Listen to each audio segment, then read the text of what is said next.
A Confession by Leo Tolstoy.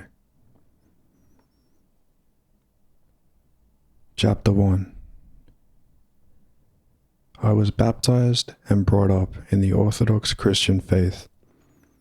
I was taught it in childhood and throughout my boyhood and youth. But when I abandoned the second course of the university at the age of 18, I no longer believed any of the things I had been taught.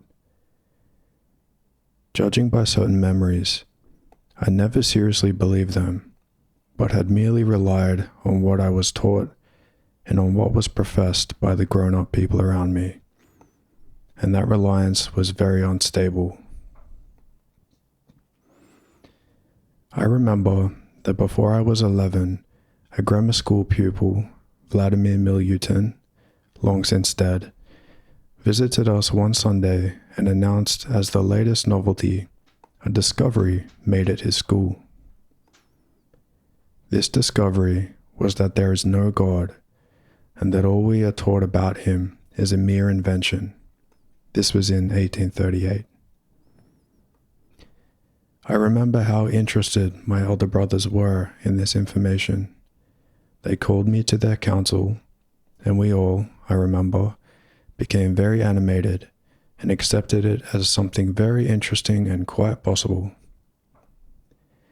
I remember also that when my elder brother Dmitri, who was then at the university, suddenly, in the passionate way natural to him, devoted himself to religion and began to attend all the church services, to fast, and to lead a pure and moral life.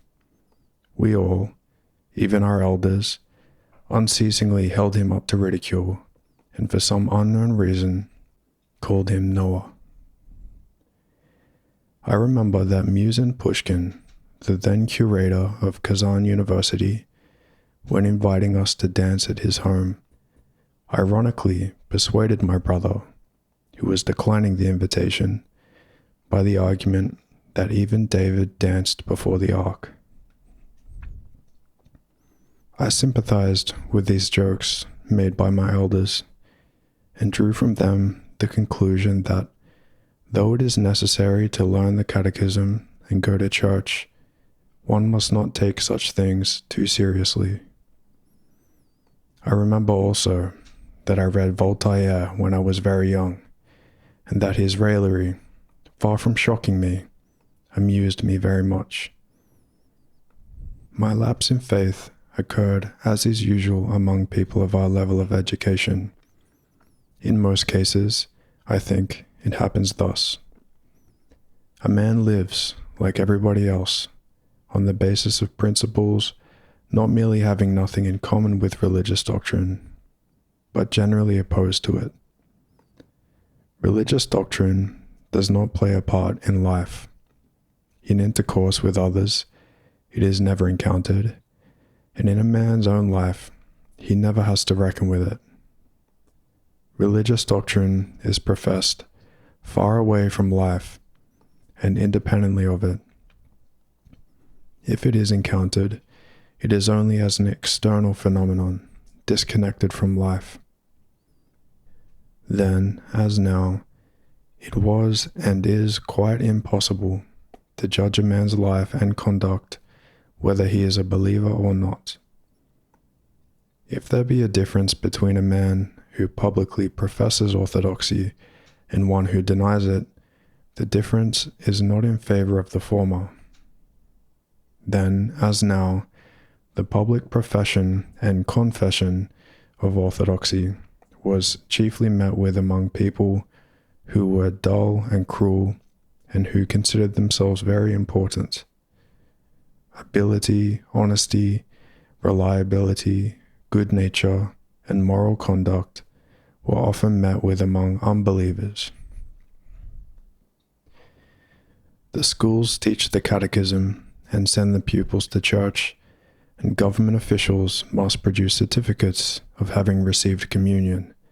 But a man of our circle, who has finished his education and is not in the government service, may even now, and formerly it was still easier for him to do so, live for 10 or 20 years without once remembering that he is living among Christians and is himself reckoned a member of the Orthodox Christian Church. So that, now as formerly, religious doctrine, accepted on trust and supported by external pressure, thaws away gradually under the influence of knowledge and experience of life which conflict with it, and a man very often lives on, imagining that he still holds intact the religious doctrine imparted to him in childhood, whereas in fact not a trace of it remains. S., a clever and truthful man, once told me the story of how he ceased to believe. On a hunting expedition, when he was already 26, he once, at the place where they put up for the night, knelt down in the evening to pray, a habit retained from childhood. His elder brother, who was at the hunt with him, was lying on some hay and watching him. When S. had finished and was settling down for the night, his brother said to him, "So you still do that?" They said nothing more to one another, but from that day, S. ceased to say his prayers or go to church, and now he has not prayed, received communion, or gone to church for 30 years. And this is not because he knows his brother's convictions and has joined him in them, nor because he has decided anything in his own soul, but simply because the word spoken by his brother was like the push of a finger on a wall that was ready to fall by its own weight. The word only showed that where he thought there was faith, in reality there had long been an empty space, and that therefore the utterance of words and the making of signs of the cross and genuflections while praying were quite senseless actions. Becoming conscious of their senselessness, he could not continue them. So it has been, and is, I think, with the great majority of people. I am speaking of people of our educational level who are sincere with themselves, and not of those who make their profession of faith a means of attaining worldly aims. Such people are the most fundamental infidels, for if faith is for them a means of attaining any worldly aims, then certainly it is not faith.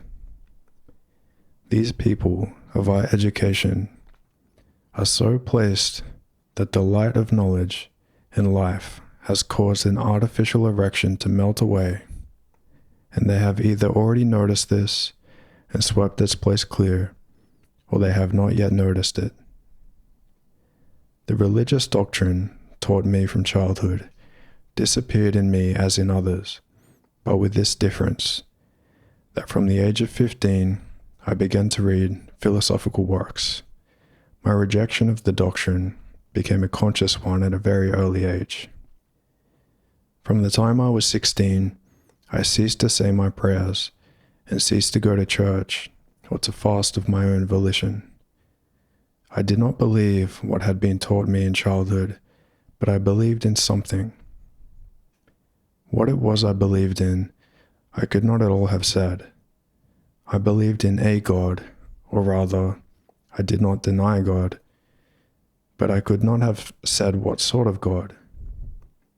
Neither did I deny Christ and his teaching, but what his teaching consisted in, I again could not have said. Looking back on that time, I now see clearly that my faith, my only real faith, that which apart from my animal instincts gave impulse to my life, was a belief in perfecting myself. But in what this perfecting consisted and what its object was, I could not have said. I tried to perfect myself mentally. I studied everything I could, anything life threw in my way. I tried to perfect my will. I drew up rules I tried to follow. I perfected myself physically, cultivating my strength and agility by all sorts of exercises, and accustoming myself to endurance and patience by all kinds of privations. And all this I consider to be the pursuit of perfection. The beginning of it all was, of course, moral perfection, but that was soon replaced by perfection in general, by the desire to be better not in my own eyes or those of God, but in the eyes of other people. And very soon, this effort again changed into a desire to be stronger than others, to be more famous, more important, and richer than others.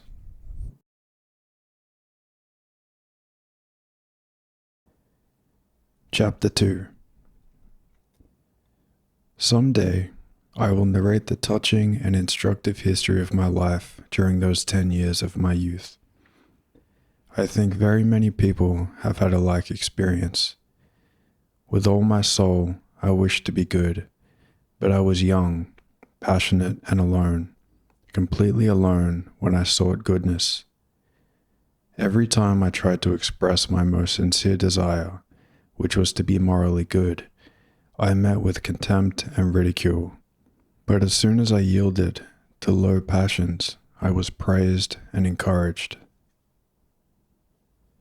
Ambition, love of power, covetousness, lasciviousness, pride, anger, and revenge were all respected. Yielding to those passions, I became like the grown-up folk and felt that they approved of me. The kind aunt with whom I lived, herself the purest of beings, always told me that there was nothing she so desired for me as that I should have relations with a married woman. Another happiness she desired for me was that I should become an aide-de-camp, and if possible, aide-de-camp to the emperor. But the greatest happiness of all would be that I should marry a very rich girl and so become possessed of as many serfs as possible. I cannot think of those years without horror, loathing, and heartache. I killed men in war and challenged men to duels in order to kill them. I lost at cards, consumed the labor of peasants, sentenced them to punishments, lived loosely, and deceived people. Lying, robbery, adultery of all kinds, drunkenness, violence, murder. There was no crime I did not commit, and in spite of that, people praised my conduct, and my contemporaries considered and consider me to be a comparatively moral man. So I lived for 10 years. During that time, I began to write from vanity, covetousness, and pride. In my writings, I did the same as in my life. To get fame and money, for the sake of which I wrote, it was necessary to hide the good and to display the evil. And I did so. How often in my writings I contrived to hide under the guise of indifference or even of banter those strivings of mine towards goodness which gave meaning to my life. And I succeeded in this and was praised. At 26 years of age, I returned to Petersburg after the war and met the writers. They received me as one of themselves and flattered me. And before I had time to look around, I had adopted the views on life of the set of authors I had come among, and these views completely obliterated all my former strivings to improve. They furnished a theory which justified the dissoluteness of my life. The view of life of these people, my comrades in authorship, consisted in this: that life in general goes on developing, and in this development we, men of thought, have the chief part. And among men of thought, it is we, artists and poets, who have the greatest influence. Our vocation is to teach mankind, and lest the simple question should suggest itself, what do I know and what can I teach? It was explained in this theory that this need not be known, and that the artist and poet teach unconsciously. I was considered an admirable artist and poet, and therefore it was very natural for me to adopt this theory. I, artist and poet, wrote and taught without myself knowing what. For this I was paid money. I had excellent food, lodging, women, and society, and I had fame, which showed that what I taught was very good. This faith in the meaning of poetry and in the development of life was a religion, and I was one of its priests. To be its priest was very pleasant and profitable, and I lived a considerable time in this faith without doubting its validity.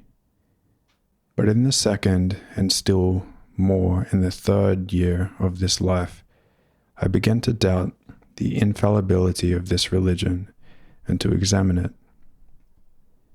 My first cause of doubt was that I began to notice that the priests of this religion were not all in accord among themselves. Some said, "We are the best and most useful teachers. We teach what is needed." But the others teach wrongly. Others said, "No, we are the real teachers, and you teach wrongly." And they disputed, quarreled, abused, cheated, and tricked one another. There were also many among us who did not care who was right and who was wrong, but were simply bent on attaining their covetous aims by means of this activity of ours. All this obliged me to doubt the validity of our creed. Moreover, having begun to doubt the truth of the author's creed itself, I also began to observe its priests more attentively, and I became convinced that almost all the priests of that religion, the writers, were immoral, and for the most part men of bad, worthless character, much inferior to those whom I had met in my former dissipated and military life. But they were self-confident and self-satisfied, as only those can be who are quite holy or who do not know what holiness is. These people revolted me, and I became revolting to myself, and I realized that that faith was a fraud.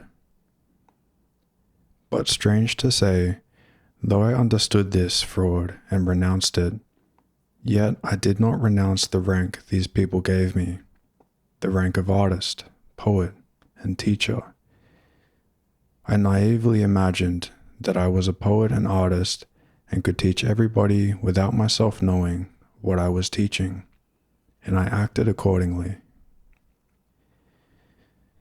From my intimacy with these men, I acquired a new vice, abnormally developed pride, and an insane assurance that it was my vocation to teach men without knowing what.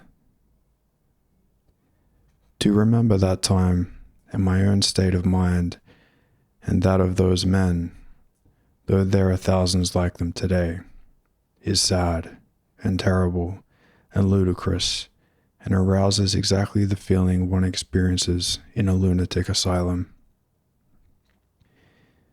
We were all then convinced that it was necessary for us to speak, write, and print as quickly as possible and as much as possible, and that it was all wanted for the good of humanity.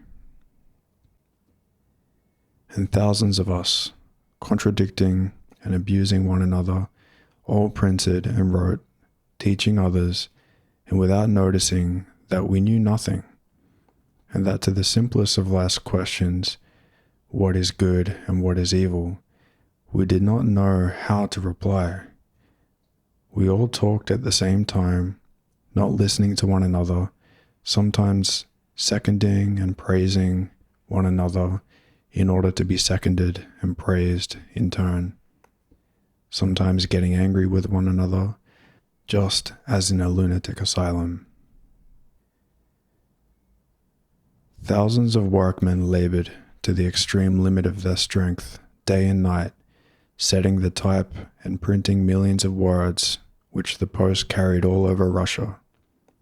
And we still went on teaching and could in no way find time to teach enough, and were always angry that sufficient attention was not paid us. It was terribly strange, but is now quite comprehensible. Our real innermost concern was to get as much money and praise as possible. To gain that end, we could do nothing except write books and papers. So we did that. But in order to do such useless work and to feel assured that we were very important people, we required a theory justifying our activity. And so among us, this theory was devised. All that exists is reasonable. All that exists develops, and it all develops by means of culture. And culture is measured by the circulation of books and newspapers. And we are paid money and are respected because we write books and newspapers. And therefore, we are the most useful and the best of men. This theory would have been all very well if we had been unanimous, but as every thought expressed by one of us was always met by a diametrically opposite thought expressed by another, we ought to have been driven to reflection. But we ignored this. People paid us money, and those on our side praised us, so each of us considered himself justified. It is now clear to me that this was just as in a lunatic asylum, but then I only dimly suspected this, and like all lunatics, simply called all men lunatics except myself.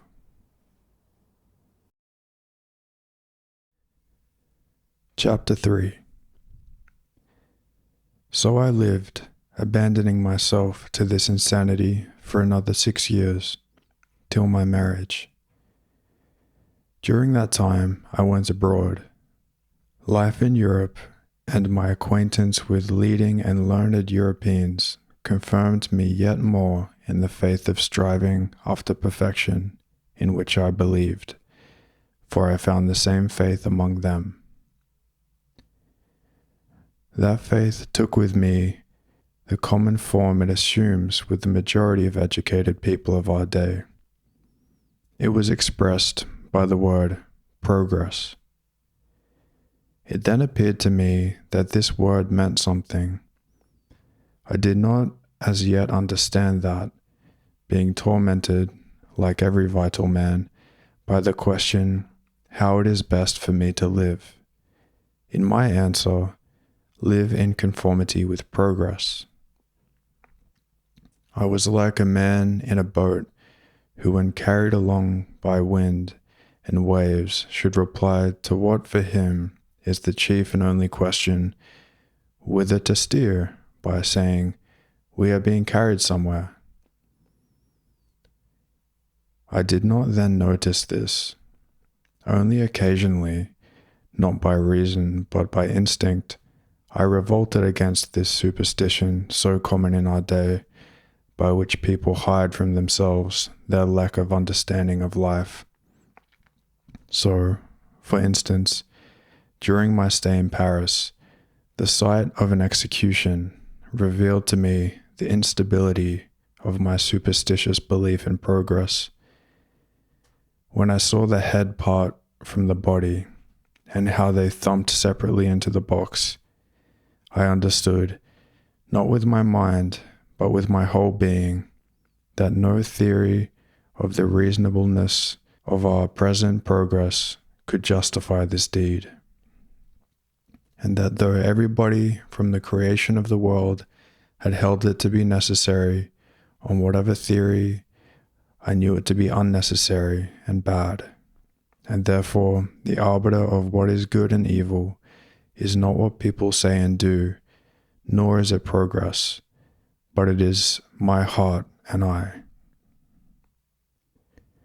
Another instance of a realization that the superstitious belief in progress is insufficient as a guide to life was my brother's death. Wise, good, serious, he fell ill while still a young man, suffered for more than a year, and died painfully, not understanding why he had lived and still less why he had to die.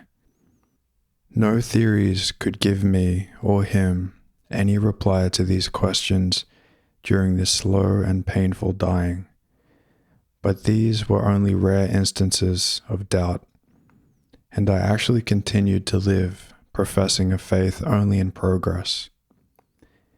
Everything evolves, and I evolve with it, and why it is that I evolve with all things will be known someday. So I ought to have formulated my faith at that time. On returning from abroad, I settled in the country and chanced to occupy myself with peasant schools. This work was particularly to my taste, because in it I had not to face the falsity which had become obvious to me and stared me in the face when I tried to teach people by literary means. Here also I acted in the name of progress, but I already regarded progress itself critically. I said to myself, in some of its developments, progress has proceeded wrongly, and with primitive peasant children, one must deal in a spirit of perfect freedom, letting them choose what path of progress they please. In reality, I was ever revolving round one and the same insoluble problem, which was how to teach without knowing what to teach. In the higher spheres of literary activity, I realized that one could not teach without knowing what, for I saw that people all taught differently, and by quarreling among themselves, only succeeded in hiding their ignorance from one another. But here, with peasant children, I thought to evade this difficulty by letting them learn what they liked. It amuses me now when I remember how I shuffled in, trying to satisfy my desire to teach, while in the depth of my soul, I knew very well that I could not teach anything needful, for I did not know what was needful. After spending a year at schoolwork, I went abroad a second time to discover how to teach others while myself knowing nothing. And it seemed to me that I had learnt this abroad, and in the year of peasants' emancipation, 1861, I returned to Russia armed with all this wisdom, and having become an arbiter, I began to teach both the uneducated peasants in schools and the educated classes through a magazine I published. Things appeared to be going well, but I felt I was not quite sound mentally, and that matters could not long continue in that way. And I should perhaps then have come to the state of despair I reached 50 years later, had there not been one side of life still unexplored by me, which promised me happiness. That was my marriage. For a year, I busied myself with arbitration work, the schools and the magazine, and I became so worn out. As a result, especially of my mental confusion, and so hard was my struggle as arbiter, so obscure the results of my activity in the schools, so repulsive my shuffling in the magazine, which always amounted to one and the same thing, a desire to teach everybody and to hide the fact that I did not know what to teach, that I fell ill, mentally rather than physically, threw up everything and went away to the Bashkirs in the steppes to breathe fresh air, drink kumis, and live a merely animal life. Returning from there, I married. The new conditions of happy family life completely diverted me from all search for the general meaning of life. My whole life was centered at the time in my family, wife and children, and therefore in care to increase our means of livelihood.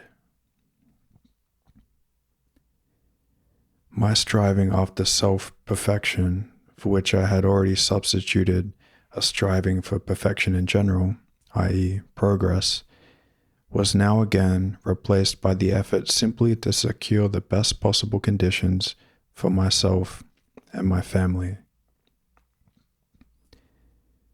So another 15 years passed.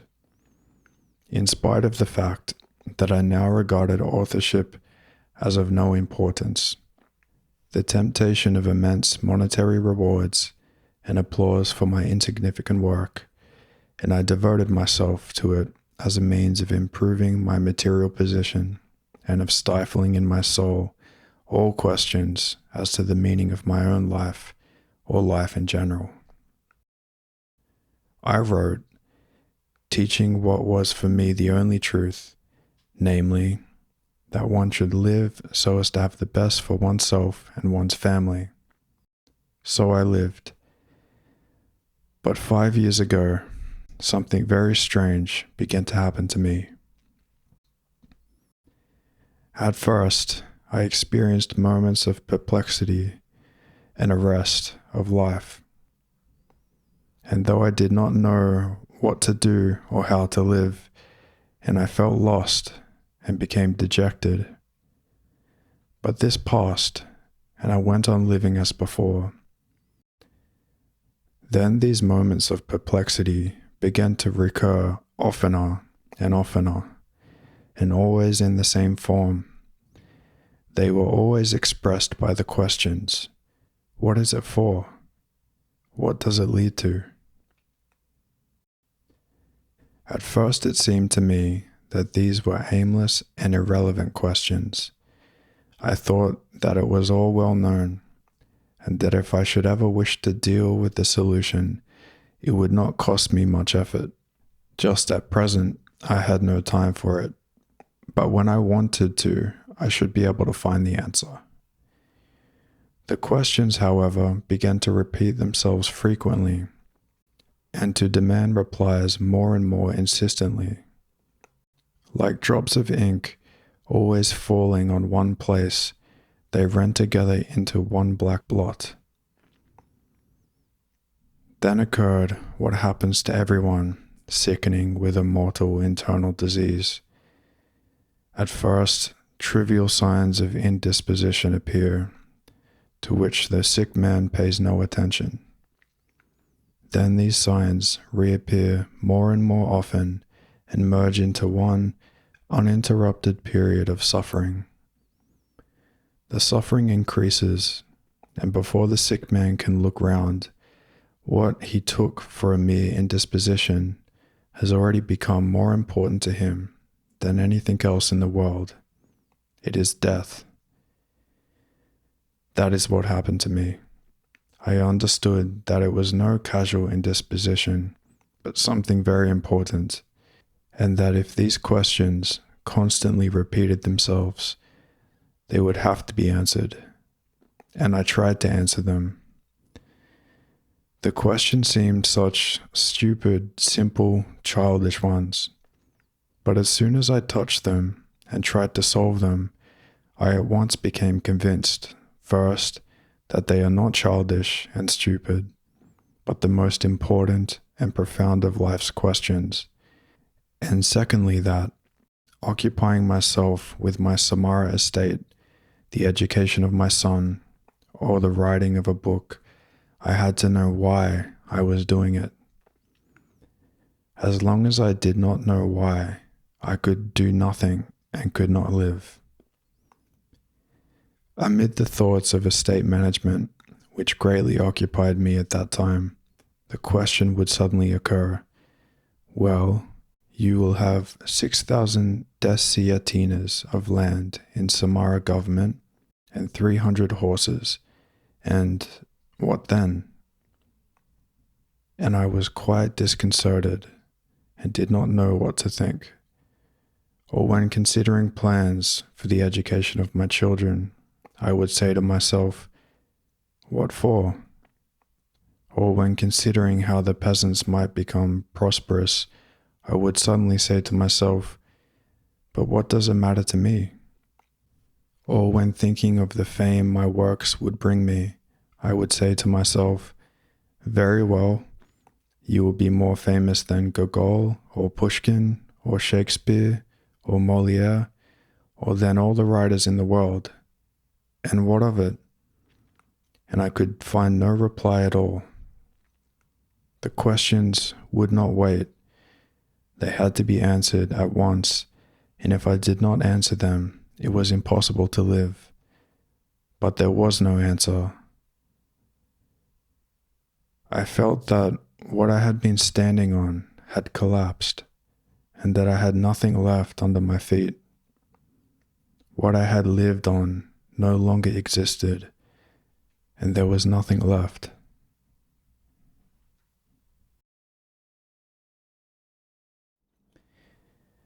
Chapter 4. My life came to a standstill. I could breathe, eat, drink, and sleep, and I could not help doing these things, but there was no life, for there was no wishes, the fulfillment of which I could consider reasonable. If I desired anything, I knew in advance that whether I satisfied my desire or not, nothing would come of it. Had a fairy come and offered to fulfill my desires, I should not have known what to ask. If in moments of intoxication I felt something which, though not a wish, was a habit left by former wishes, in sober moments I knew this to be a delusion, and that there was really nothing to wish for. I could not even wish to know the truth, for I guessed of what it consisted. The truth was that life is meaningless.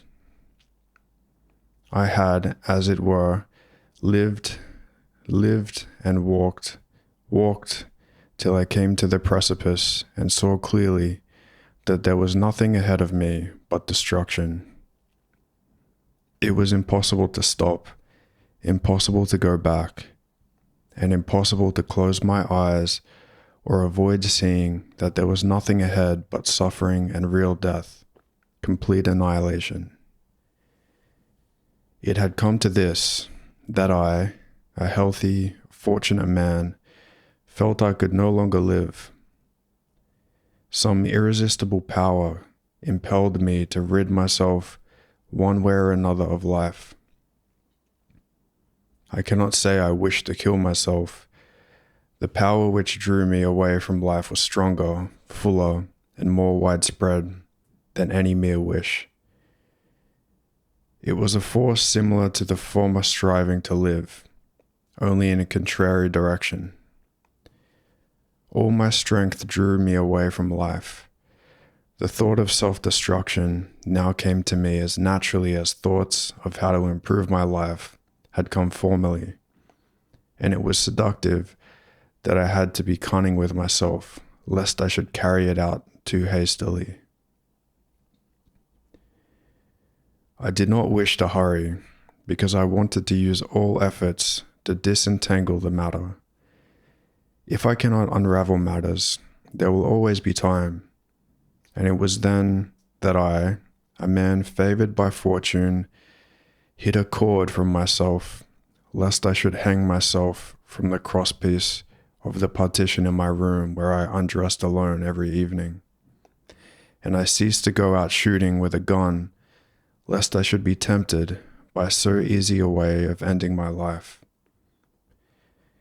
I did not myself know what I wanted. I feared life, desired to escape from it, yet still hoped something of it. And all this befell me at a time when all around me I had what is considered complete good fortune. I was not yet 50. I had a good wife who loved me and whom I loved, good children, and a large estate, which without much effort on my part improved and increased. I was respected by my relations and acquaintances more than at any previous time. I was praised by others, and without much self-deception could consider that my name was famous. And far from being insane or mentally diseased, I enjoyed, on the contrary, a strength of mind and body such as I have seldom met with among men of my kind. Physically, I could keep up with the peasants at mowing, and mentally, I could work for 8 and 10 hours at a stretch without experiencing any ill results from such exertion. And in this situation, I came to this, that I could not live, and, fearing death, had to employ cunning with myself to avoid taking my own life. My mental condition presented itself to me in this way. My life is a stupid and spiteful joke someone has played on me. Though I did not acknowledge a someone who created me, yet such a presentation that someone had played an evil and stupid joke on me by placing me in this world was the form of expression that suggested itself most naturally to me. Involuntarily, it appeared to me that there, somewhere, was someone who amused himself by watching how I lived for 30 or 40 years, learning, developing, maturing in body and mind, and how, having with matured mental powers, reached the summit of life from which it all lay before me. I stood on that summit like an arch fool, seeing clearly that there is nothing in life and that there has been and will be nothing. And he was amused. But whether that someone laughing at me existed or not, I was none the better off. I could give no reasonable meaning to any single action or to my whole life. I was only surprised that I could have avoided understanding this from the very beginning. It has been so long known to all. Today or tomorrow, sickness and death will come. They had come already, to those I love or to me. Nothing will remain but stench and worms. Sooner or later, my affairs, whatever they may be, will be forgotten, and I shall not exist. Then why go on making any effort? How can man fail to see this? And how go on living? That is what is surprising. One can only live while one is intoxicated with life. As soon as one is sober, it is impossible not to see that it is all a mere fraud, and a stupid fraud. That is precisely what it is. There is nothing either amusing or witty about it. It is simply cruel and stupid. There is an Eastern fable, told long ago, of a traveler overtaken on a plain by an enraged beast. Escaping from the beast, he gets into a dry well, but sees at the bottom of the well a dragon that has opened its jaws to swallow him. And the unfortunate man, not daring to climb out lest he should be destroyed by the enraged beast, and not daring to leap to the bottom of the well lest he should be eaten by the dragon, seizes a twig growing in a crack in the well and clings to it.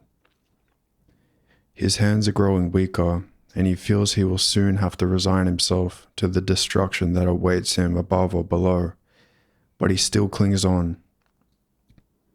Then he sees that 2 mice, a black one and a white one, go regularly round and round the stem of a twig to which he is clinging and gnaw at it. And soon the twig itself will snap, and he will fall into the dragon's jaws. The traveler sees this and knows that he will inevitably perish, But while still hanging, he looks around, sees some drops of honey on the leaves of the twig, reaches them with his tongue, and licks them. So I too clung to the twig of life, knowing that the dragon of death was inevitably awaiting me, ready to tear me to pieces, and I could not understand why I had fallen into such torment.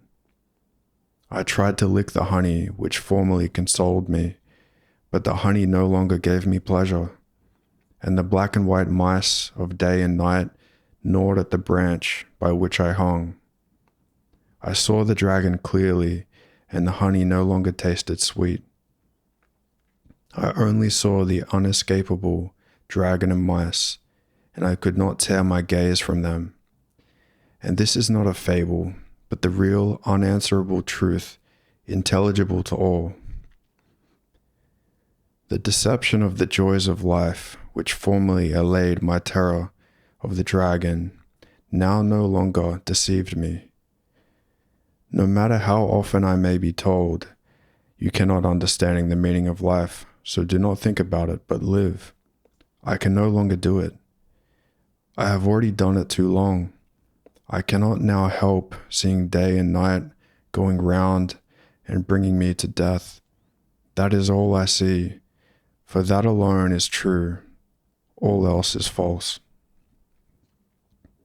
The 2 drops of honey, which diverted my eyes from the cruel truth longer than the rest, my love of family and of writing, art, as I called it, were no longer sweet to me. Family, said I to myself, but my family, wife and children, are also human. They are placed just as I am. They must either live in a lie or see the terrible truth. Why should I live? Why should I love them, guard them, bring them up, or watch them, that they may come to the despair that I feel, or else be stupid? Loving them, I cannot hide the truth from them. Each step in knowledge leads them to the truth, and the truth is death. Art, poetry. Under the influence of success and the praise of men, I had long assured myself that this was a thing one could do, though death was drawing near. Death which destroys all things, including my work and its remembrance. But soon I saw that that too was a fraud. It was plain to me that art is an adornment of life, an allurement to life, but life had lost its attraction for me, so how could I attract others? As long as I was not living my own life, but was born on the waves of some other life, as long as I believed that life had a meaning, though one I could not express, the reflection of life in poetry and art of all kinds afforded me pleasure. It was pleasant to look at life in the mirror of art, but when I began to seek the meaning of life and felt the necessity of living my own life, that mirror became for me unnecessary, superfluous, ridiculous, or painful. I could no longer soothe myself with what I now saw in the mirror, namely, that my position was stupid and desperate. It was all very well to enjoy the sight when in the depth of my soul I believed that my life had a meaning. Then the play of lights, comic, tragic, touching, beautiful, and terrible, in life amused me. No sweetness of honey could be sweet to me when I saw the dragon and saw the mice gnawing away my support. Nor was that all. Had I simply understood that life had no meaning, I could have borne it quietly, knowing that that was my lot. But I could not satisfy myself with that. Had I been a man living in a wood from which he knows there is no exit, I could have lived. But I was like one lost in a wood who, horrified of having lost his way, rushes about wishing to find the road. He knows that each step he takes confuses him more and more, but still he cannot help rushing about. It was indeed terrible, and to rid myself of the terror, I wished to kill myself. I experienced terror at what awaited me, knew that the terror was even worse than the position I was in, but still I could not patiently await the end. However convincing the argument might be, that in any case some vessel of my heart would give way, or something would burst, and all would be over, I could not patiently await the end. The horror of darkness was too great, and I wished to free myself from it as quickly as possible by noose or bullet. That was the feeling which drew me most strongly towards suicide. Chapter 5. But perhaps I have overlooked something, or misunderstood something, said I to myself several times. It cannot be that this condition of despair is natural to man. And I sought for an explanation of these problems in all the branches of knowledge acquired by men. I sought painfully and long, not for idle curiosity or listlessly, but painfully and persistently day and night, sought as a perishing man seeks for safety, and I found nothing. I sought in all the sciences, but, far from finding what I wanted, became convinced that all who, like myself, had sought in knowledge for the meaning of life had found nothing.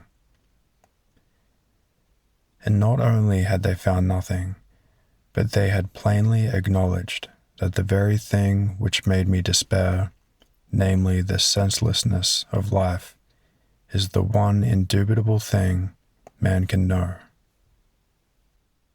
I sought everywhere, and thanks to a life spent in learning, and thanks also to my relations with the scholarly world, I had access to scientists and scholars in all branches of knowledge, and they readily showed me all their knowledge, not only in books but also in conversation, so that I had at my disposal all that science has to say on this question of life.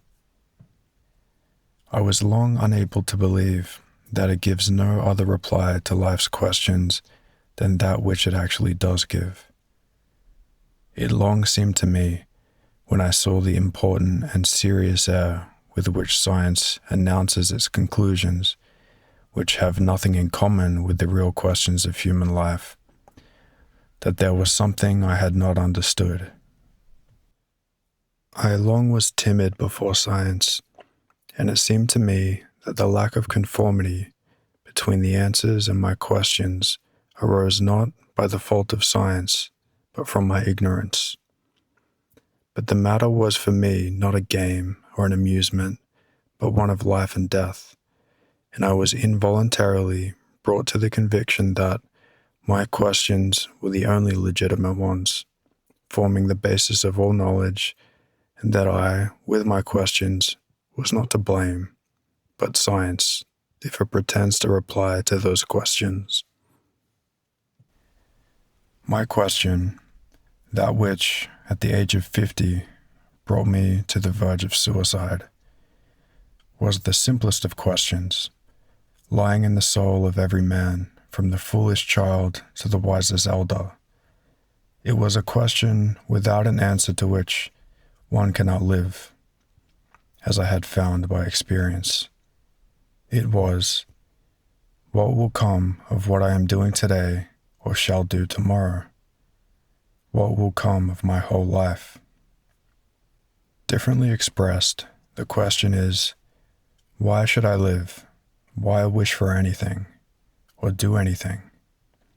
It can also be expressed thus: is there any meaning in my life that the inevitable death awaiting me does not destroy?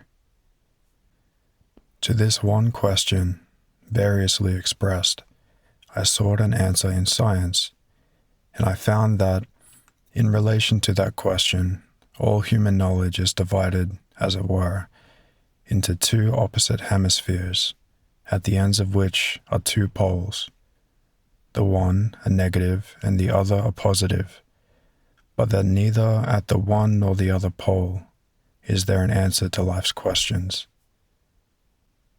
The one series of sciences seems not to recognize the question, but replies clearly and exactly to its own independent questions. That is, the series of experimental sciences, and at the extreme end of it stands mathematics.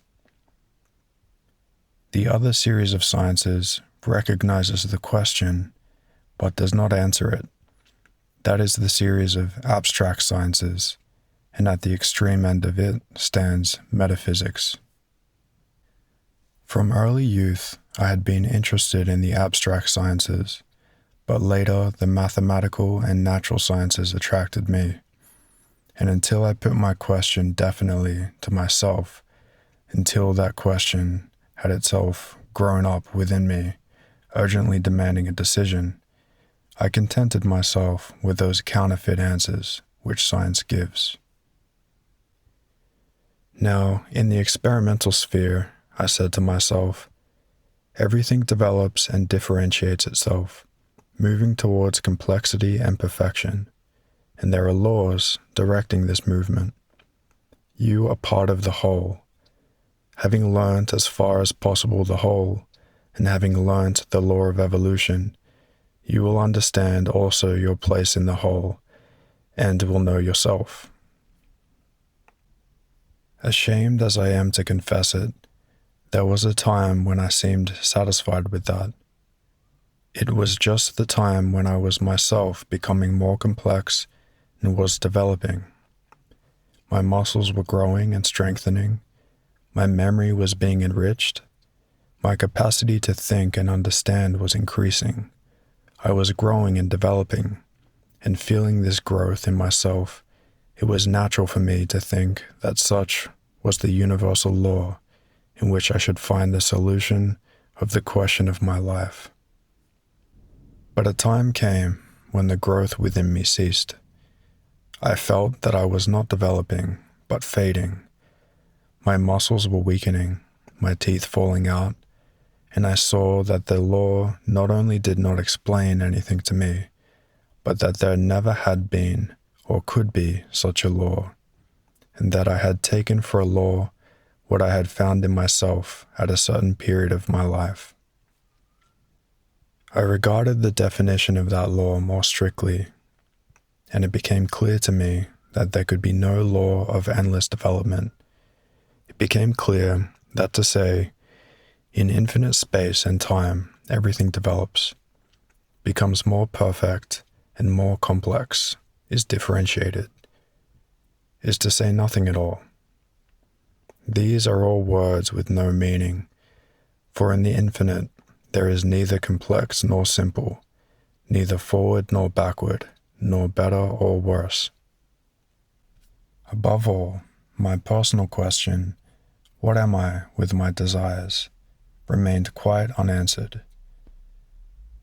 And I understood that those sciences are very interesting and attractive, but that they are exact and clear, in inverse proportion to their applicability to the question of life. The less their applicability to the question of life, the more exact and clear they are, while the more they try to reply to the question of life, the more obscure and unattractive they become. If one turns to the division of sciences which attempt to reply to the questions of life, to physiology, psychology, biology, sociology, one encounters an appalling poverty of thought, the greatest obscurity, a quite unjustifiable pretension to solve irrelevant questions, and a continual contradiction of each authority by others and even by himself. If one turns to the branches of science which are not concerned with the solution of the questions of life, but which reply to their own special scientific questions, one is enraptured by the power of man's mind, but one knows in advance that they give no reply to life's questions. Those sciences simply ignore life's questions. They say, to the question of what you are and why you live, we have no reply, and are not occupied with that. But if you want to know the laws of light, of chemical combinations, the laws of development of organisms, if you want to know the laws of bodies and their form, and the relation of numbers and quantities, if you want to know the laws of your mind, to all that we have clear, exact, and unquestionable replies. In general, the relation of the experimental sciences to life's question may be expressed thus. Question: why do I live? Answer: in infinite space, in infinite time, infinitely small particles change their forms in infinite complexity, and when you have understood the laws of those mutations of form, you will understand why you live on the earth. Then, in the sphere of abstract science, I said to myself, all humanity lives and develops on the basis of spiritual principles and ideals which guide it. Those ideals are expressed in religions, in sciences, in arts, in forms of government. Those ideals become more and more elevated, and humanity advances to its highest welfare. I am part of humanity, and therefore my vocation is to forward the recognition and the realization of the ideals of humanity. And at the time of my weak-mindedness, I was satisfied with that. But as soon as the question of life presented itself clearly to me, those theories immediately crumbled away. Not to speak of the unscrupulous obscurity with which those sciences announce conclusions formed on the study of a small part of mankind as general conclusions. Not to speak of the mutual contradictions or different adherents of this view as to what are the ideals of humanity.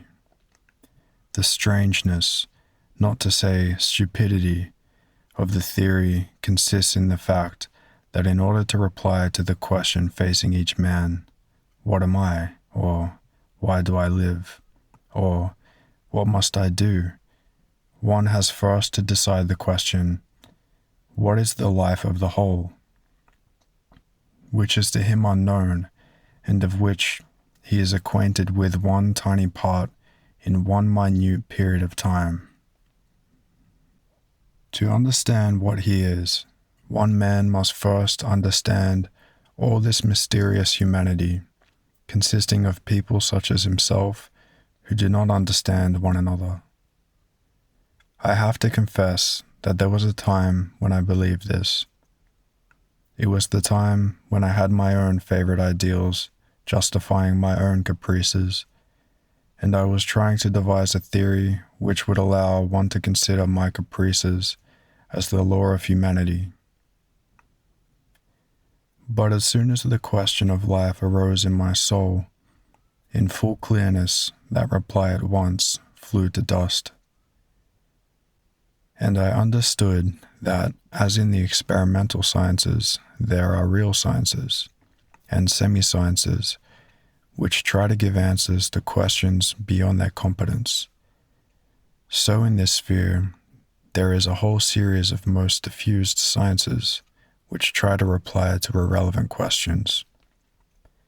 Semi-sciences of that kind, the juridical or the social historical, endeavor to solve the questions of a man's life by pretending to decide each in its own way the question of the life of all humanity.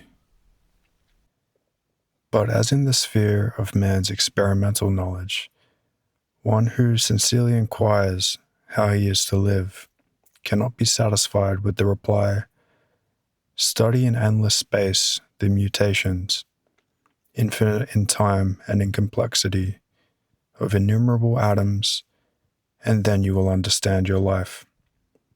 So also, a sincere man cannot be satisfied with the reply, study the whole of humanity of which we cannot know either the beginning or the end, of which we do not even know a small part, and then you will understand your own life. And like the experimental semi-sciences, so these other semi-sciences are the more filled with obscurities, inexactitudes, stupidities, and contradictions, the further they diverge from the real problems. The problem of experimental science is the sequence of cause and effect in material phenomena. It is only necessary for experimental science to introduce the question of a final cause for it to become nonsensical. The problem of abstract science is the recognition of the primordial essence of life. It is only necessary to introduce the investigation of consequential phenomena, such as social and historical phenomena, and it also becomes nonsensical. Experimental science only then gives positive knowledge and displays the greatness of the human mind when it does not introduce into its investigations the question of an ultimate cause. And, on the contrary, abstract science is only then science and displays the greatness of the human mind when it puts quite aside questions relating to the consequential causes of phenomena and regards man solely in relation to an ultimate cause. Such in this realm of science, forming the pole of the sphere, is metaphysics or philosophy. That science states the question clearly: what am I, and what is the universe, and why do I exist, and why does the universe exist? And since it has existed, it has always replied in the same way, whether the philosopher calls the essence of life existing within me and in all that exists by the name of idea, or substance, or spirit, or will, he says one and the same thing, that this essence exists and that I am of that same essence. But why it is, he does not know, and does not say, if he is an exact thinker. I ask, why should this essence exist? What results from the fact that it is and will be? And philosophy not merely does not reply, but is itself only asking that question. And if it is real philosophy, all its labor lies merely in trying to put that question clearly. And if it keeps firmly to its task, it cannot reply to the question otherwise than thus: what am I, and what is the universe? All and nothing. And to the question, why? By, I do not know. So that, however I may turn these replies of philosophy, I can never obtain anything like an answer, and not because, as in the clear experimental sphere, the reply does not relate to my question, but because here, though all the mental work is directed just to my question, there is no answer, but instead of an answer, one gets the same question, only in a complex form.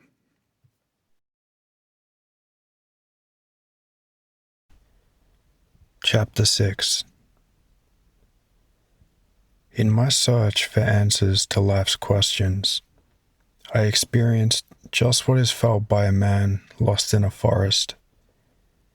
He reaches a glade, climbs a tree, and clearly sees the limitless distance, but sees that his home is not and cannot be there. Then he goes into the dark wood and sees the darkness, but there also his home is not.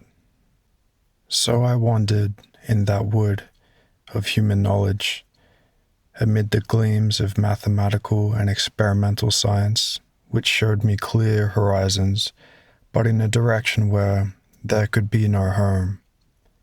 and also amid the darkness of the abstract sciences, where I was immersed in deeper gloom the further I went, and where I finally convinced myself that there was and could be no exit.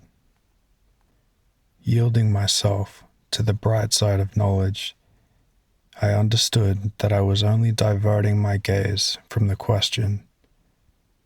However alluringly clear those horizons which opened out before me might be, however alluring it might be to immerse oneself in the limitless expanse of those sciences, I already understood that the clearer they were, the less they met my need, and the less they applied to my question. I know, said I to myself, what science so persistently tries to discover, and along that road there is no reply to the question of the meaning of my life. In the abstract sphere, I understood that, notwithstanding the fact, or just because of the fact, that the direct aim of science is to reply to my question, there is no reply but that which I have myself already given. What is the meaning of my life? There is none. Or, what will come of my life? Nothing. Or, why does everything exist that exists, and why do I exist? Because it exists. Inquiring for one region of human knowledge, I received an innumerable quantity of exact replies concerning matters about which I had not asked.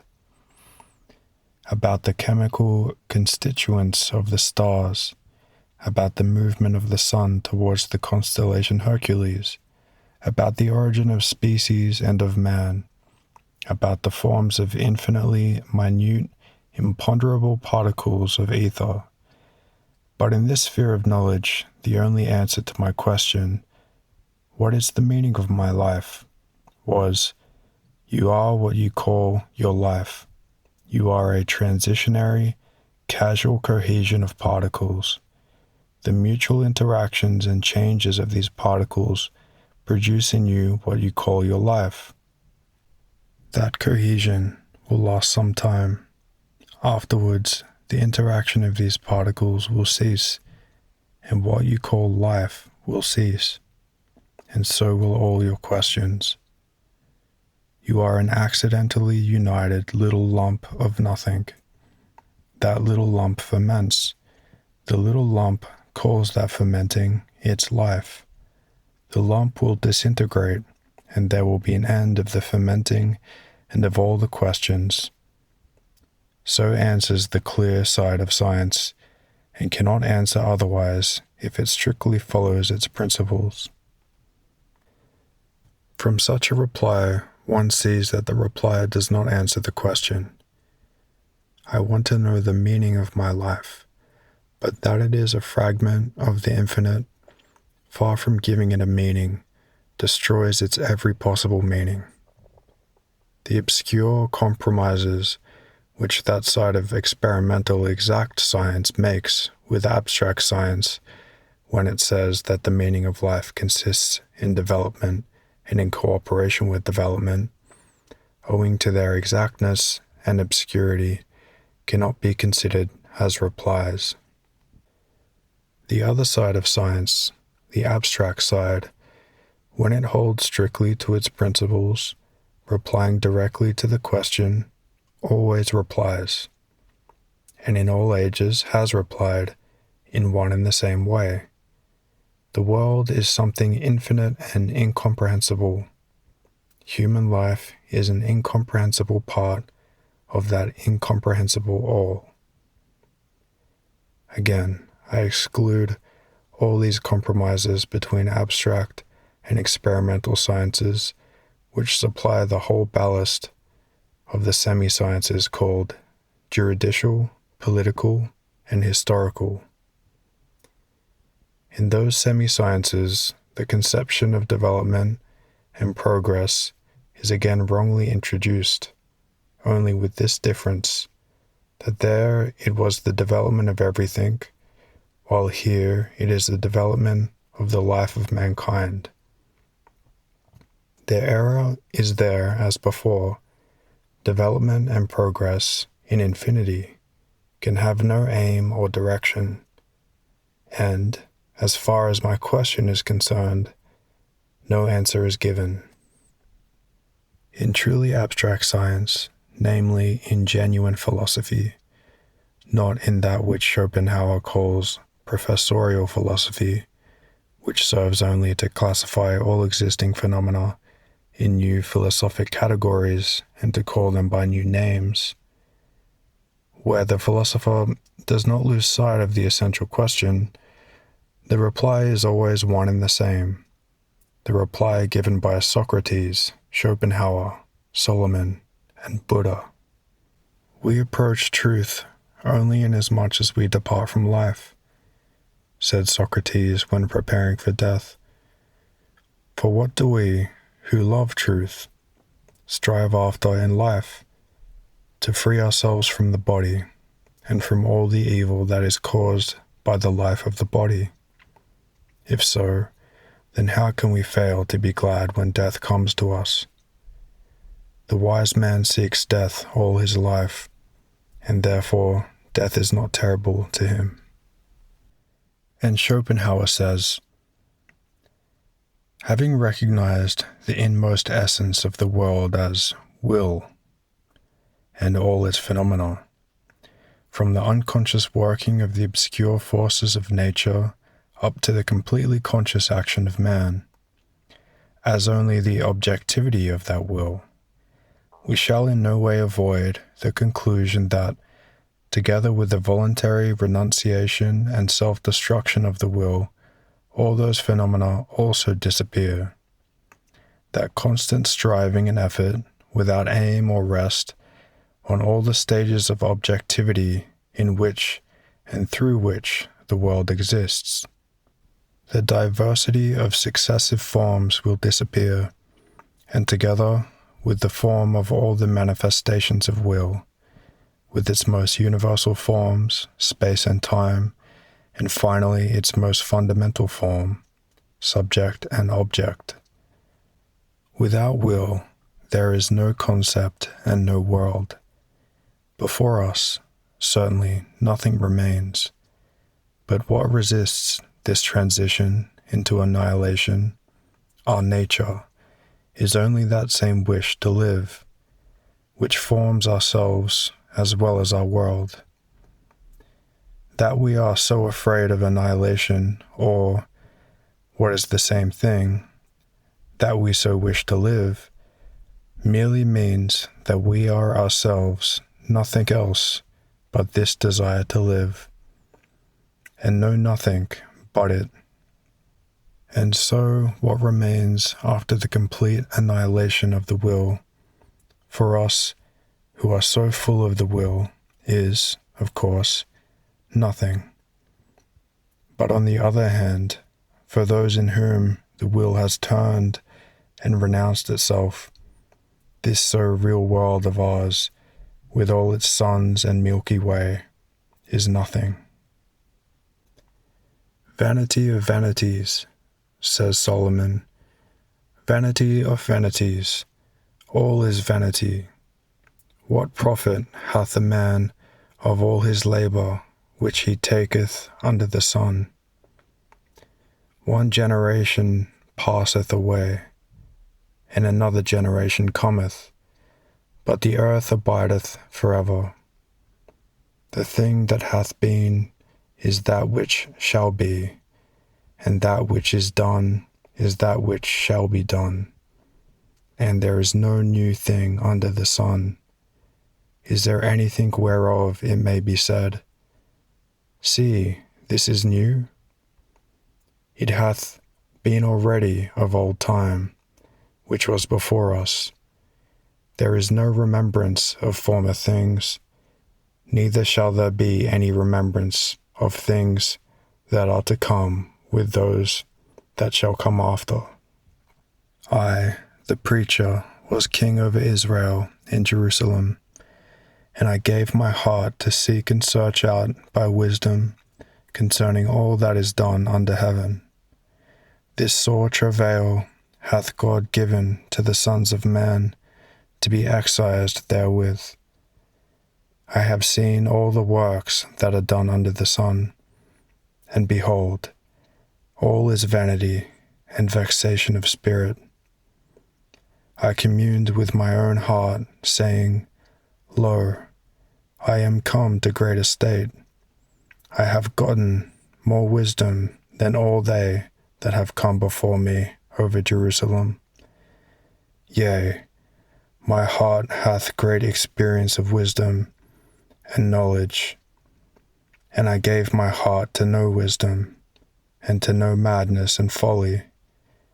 I perceived that this also is vexation of spirit, for in much wisdom is much grief, and he that increaseth knowledge increaseth sorrow. I said in my heart, Go to now, I will prove thee with mirth, therefore enjoy pleasure, and behold, this also is vanity. I said of laughter, It is mad, and of mirth, what doeth it? I sought in my heart how to cheer my flesh with wine, and while my heart was guided by wisdom, to lay hold on folly, till I might see what it is good for the sons of men that they should do under heaven the number of days of their life. I made me great works, I builded me houses, I planted me vineyards, I made me gardens and orchards, I planted trees in them and all kinds of fruits. I made me pools of water, to water therefrom the forest where the trees were reared. I got me servants and maidens, and had servants born in my house. Also I had great possessions of herds and flocks above all that were before me in Jerusalem. I gathered me also silver and gold, and the peculiar treasure from kings and from the provinces. I got me men singers and women singers, and the delights of the sons of men, as musical instruments, and all that of sorts. So I was great, and increased more than all that were before me in Jerusalem. Also my wisdom remained with me, and whatever mine eyes desired I kept not from them. I withheld not my heart from any joy. Then I looked on all the works that my hands had wrought, and on the labor that I had labored to do, and behold, all was vanity and vexation of spirit, and there was no profit from them under the sun. And I turned myself to behold wisdom, and madness, and folly. But I perceived that one even happeneth to them all. Then I said in my heart, As it happeneth to the fool, so it happeneth even to me. And why was I then more wise? Then I said in my heart, that this also is vanity. For there is no remembrance of the wise more than of the fool forever. Seeing that which now is in the days to come shall all be forgotten. And how dieth the wise man? As the fool. Therefore I hated life, because the work that is wrought under the sun is grievous unto me. For all is vanity and vexation of spirit. Yea, I hated all my labor, which I had taken under the sun, seeing that I must leave it unto the man that shall be after me. For what hath man of all his labor, and of the vexation of his heart, wherein he hath labored under the sun? For all his days are sorrows, and his travail grief. Yea, even in the night his heart taketh no rest. This is also vanity. Man is not blessed with security that he should eat and drink and cheer his soul from his own labor. All things come alike to all. There is one event to the righteous and to the wicked, to the good and to the evil, to the clean and to the unclean, to him that sacrificeth and to him that sacrificeth not. As is the good, so is the sinner, and he that sweareth, as he that sweareth an oath. This is an evil in all that is done under the sun, that there is one event unto all. Yea, also the heart of the sons of men is full of evil, and madness is in their heart while they live, and after that they go to the dead. For him that is among the living there is hope, for a living dog is better than a dead lion.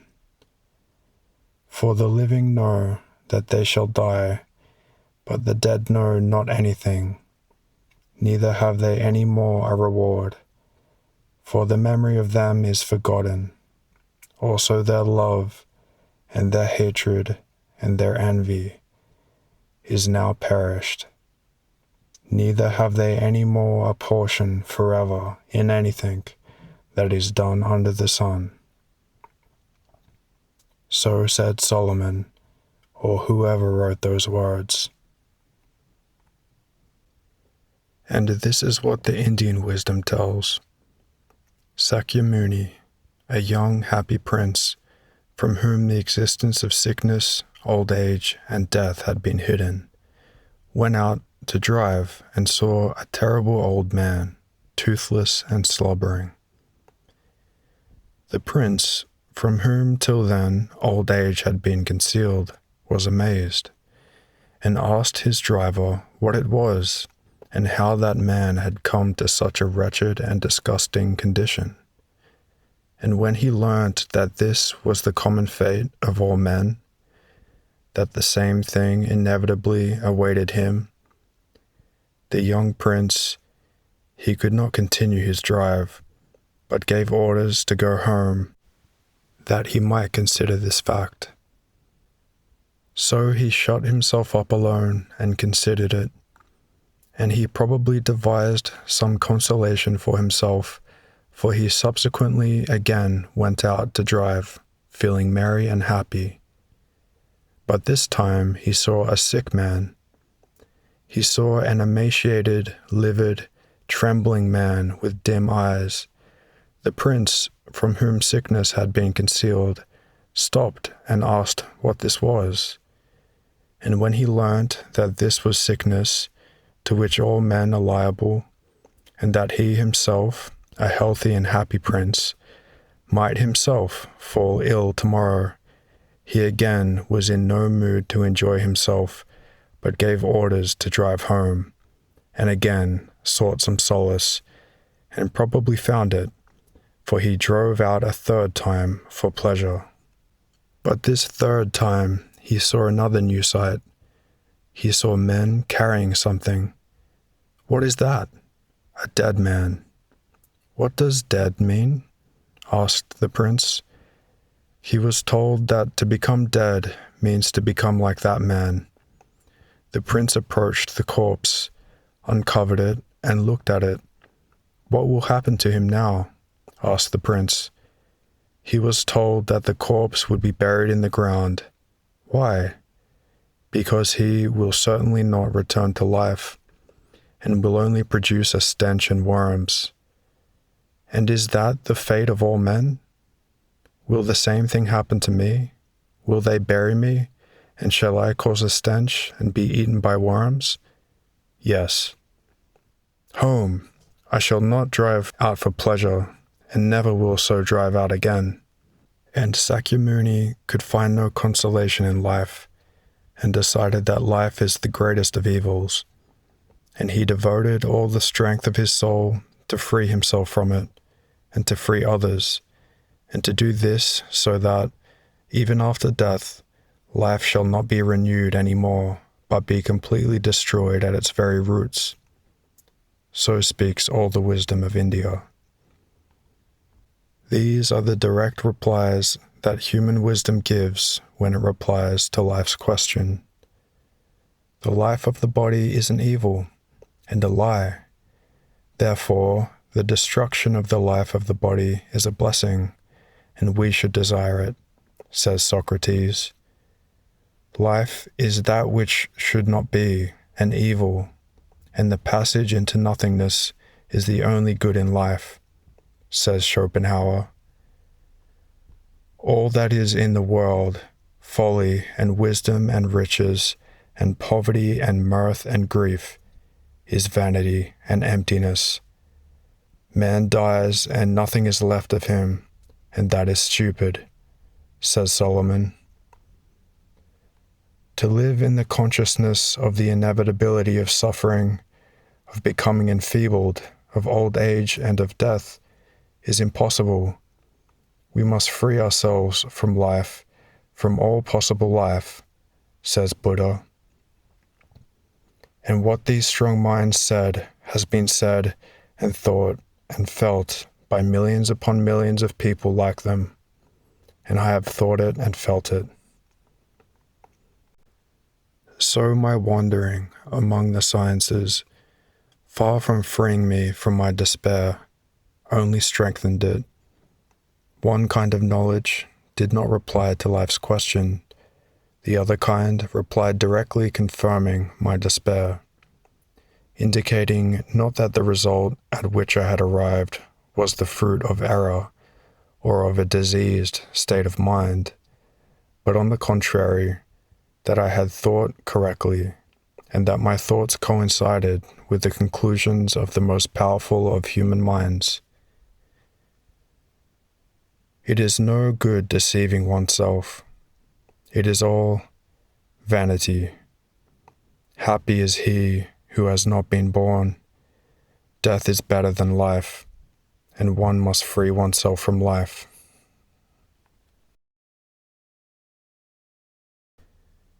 Chapter 7.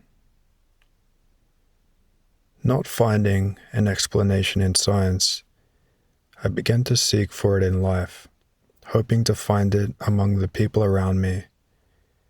And I began to observe how the people around me, people like myself, lived, and what their attitude was to this question which had brought me to despair.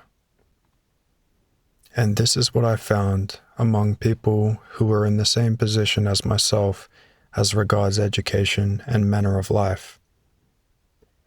I found that for people of my circle, there were 4 ways out of the terrible position in which we are all placed. The first was that of ignorance. It consists in not knowing, not understanding that life is an evil and an absurdity. People of this sort, chiefly women or very young or very dull people, have not yet understood that question of life which presented itself to Schopenhauer, Solomon, and Buddha. They see neither the dragon that awaits them, nor the mice gnawing the shrub by which they are hanging. And they lick the drops of honey, but they lick those drops of honey only for a while. Something will turn their attention to the dragon and the mice, and there will be an end to their licking. From them I had nothing to learn. One cannot cease to know what one does know. The second way out is Epicureanism. It consists, while knowing the hopelessness of life, in making use meanwhile of the advantages one has, disregarding the dragon and the mice, and licking the honey in the best way, especially if there is much of it within reach. Solomon expresses this way out thus: Then I commended mirth, because a man hath no better thing under the sun than to eat and to drink and to be merry, and that this should accompany him in his labour the days of his life, which God giveth him under the sun. Therefore eat thy bread with joy, and drink thy wine with a merry heart, Live joyfully with the wife whom thou lovest all the days of the life of thy vanity. For this is thy portion in life, and in thy labors which thou takest under the sun. Whatsoever thy hand findeth to do, do it with thy might. For there is not work, nor device, nor knowledge, nor wisdom in the grave, whither thou goest. That is the way in which the majority of people of our circle make life possible for themselves. Their circumstances furnish them with more of welfare than of hardship, and their moral dullness makes it possible for them to forget that the advantage of their position is accidental, and that not everyone can have 1,000 wives and palaces like Solomon, that for everyone who has 1,000 wives, there are 1,000 without a wife, and that for each palace there are 1,000 people who have to build it in the sweat of their brows, and that the accident that has today made me a Solomon may tomorrow make me a Solomon's slave.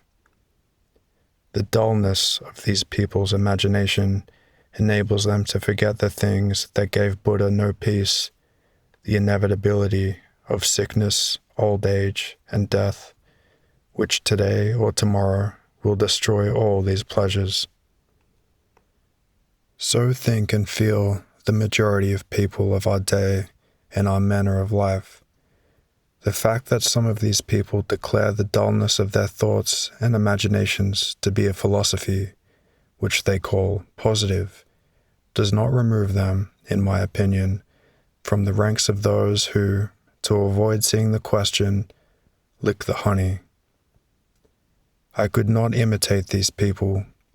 Not having their dullness of imagination, I could not artificially produce it in myself. I could not tear my eyes from the mice and the dragon, as no vital man can after he has once seen them. The third escape is that of strength and energy. It consists in destroying life. When one has understood that it is an evil and an absurdity, a few exceptionally strong and consistent people act so. Having understood the stupidity of the joke that has been played on them, and having understood that it is better to be dead than to be alive, and that it is best of all not to exist, they act accordingly and promptly end this stupid joke, since there are means: a rope round one's neck, water, a knife to stick into one's heart, or the trains on the railways. And the number of those of our circle who act in this way becomes greater and greater, and for the most part, they act so at the best time of their life, when the strength of their mind is in full bloom, and few habits degrading to the mind have as yet been acquired. I saw that this was the worthiest way of escape, and I wished to adopt it. The fourth way out is that of weakness. It consists in seeing the truth of the situation and yet clinging to life, knowing in advance that nothing can come of it. People of this kind know that death is better than life, but not having the strength to act rationally, to end the deception quickly and kill themselves, they seem to wait for something. This is the escape of weakness. For if I know what is best, and it is within my power, why not yield to what is best? I found myself in that category. So people of my class evade the terrible contradiction in 4 ways. Strain my attention as I would, I saw no way except those 4. One way was not to understand that life is senseless, vanity, and an evil, and that it is better not to live. I could not help knowing this, and when I once knew it, could not shut my eyes to it. The second way was to use life such as it is without thinking of the future, and I could not do that. I, like Sakyamuni, could not ride out hunting when I knew that old age, suffering, and death exist. My imagination was too vivid, nor could I rejoice in the momentary accidents that for an instant threw pleasure to my lot. The third way, having understood that life is evil and stupid, was to end it by killing oneself. I understood that, but somehow still did not kill myself. The fourth way was to live like Solomon and Schopenhauer, knowing that life is a stupid joke played upon us, and still to go on living, washing oneself, dressing, dining, talking, and even writing books. This was to me repulsive and tormenting, but I remained in that position. I see now that if I did not kill myself, it was due to some dim consciousness of the invalidity of my thoughts. However convincing and indubitable appeared to me the sequence of my thoughts and of those of the wise that had brought us to the admission of the senselessness of life, there remained in me a vague doubt of the justice of my conclusion. It was like this. I, my reason, have acknowledged that life is senseless. If there is nothing higher than reason, and there is not, nothing can prove that there is, then reason is the creator of life for me. If reason did not exist, there would be, for me, no life. How can reason deny life when it is the creator of life? Or to put it in the other way, were there no life, my reason would not exist. Therefore reason is life's son. Life is all. Reason is its fruit, yet reason rejects life itself. I felt that there was something wrong here. Life is a senseless evil, that is certain, said I to myself. Yet I have lived and am still living, and all mankind lived and lives. How is that? Why does it live, when it is possible not to live? Is it that only I and Schopenhauer are wise enough to understand the senselessness and evil of life? The reasoning showing the vanity of life is not so difficult, and has long been familiar to the very simplest folk, yet they have lived and still live. How is it that they all live and never think of doubting the reasonableness of life? My knowledge, confirmed by the wisdom of the sages, has shown me that everything on earth, organic and inorganic, is all most cleverly arranged. Only my own position is stupid, and those fools, the enormous masses of people, know nothing about how everything organic and inorganic in the world is arranged, but they live, and it seems to them that their life is very wisely arranged. And it struck me, but what if there is something I do not yet know? Ignorance behaves just in that way. Ignorance always says just what I am saying. When it does not know something, it says what it does not know is stupid. Indeed, it appears that there is a whole humanity that lived and lives as if it understood the meaning of its life, for without the understanding, it could not live. But I say that all this life is senseless, and that I cannot live. Nothing prevents our denying life by suicide. Well then, kill yourself, and you won't discuss. If life displeases you, kill yourself.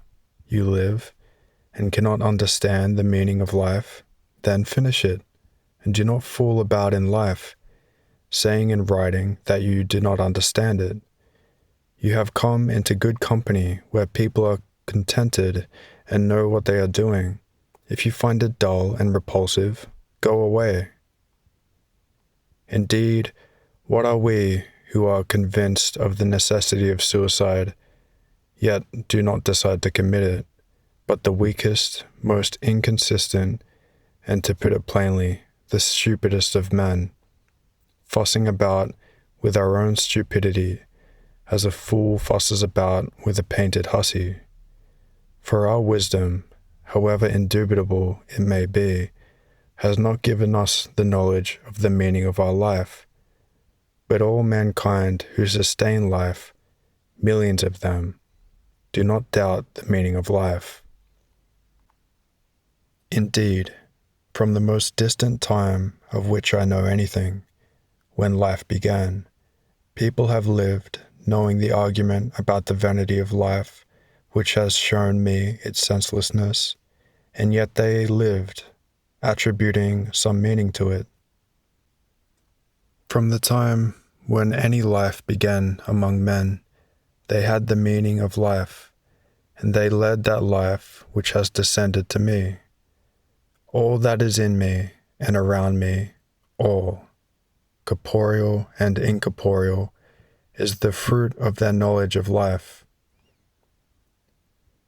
Those very instruments of thought with which I consider this life and condemn it were all devised not by me, but by them. I myself was born, taught, and brought up thanks to them. They dug out the iron, taught us to cut down the forests, tamed the cows and horses, taught us to sow corn and to live together, organized our life, and taught me to think and speak, and I, their product, fed, supplied with drink, taught by them, thinking with their thoughts and words, have argued that they are an absurdity.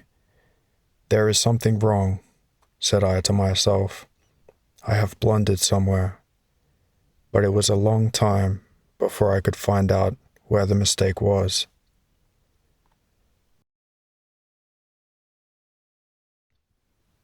Chapter 8.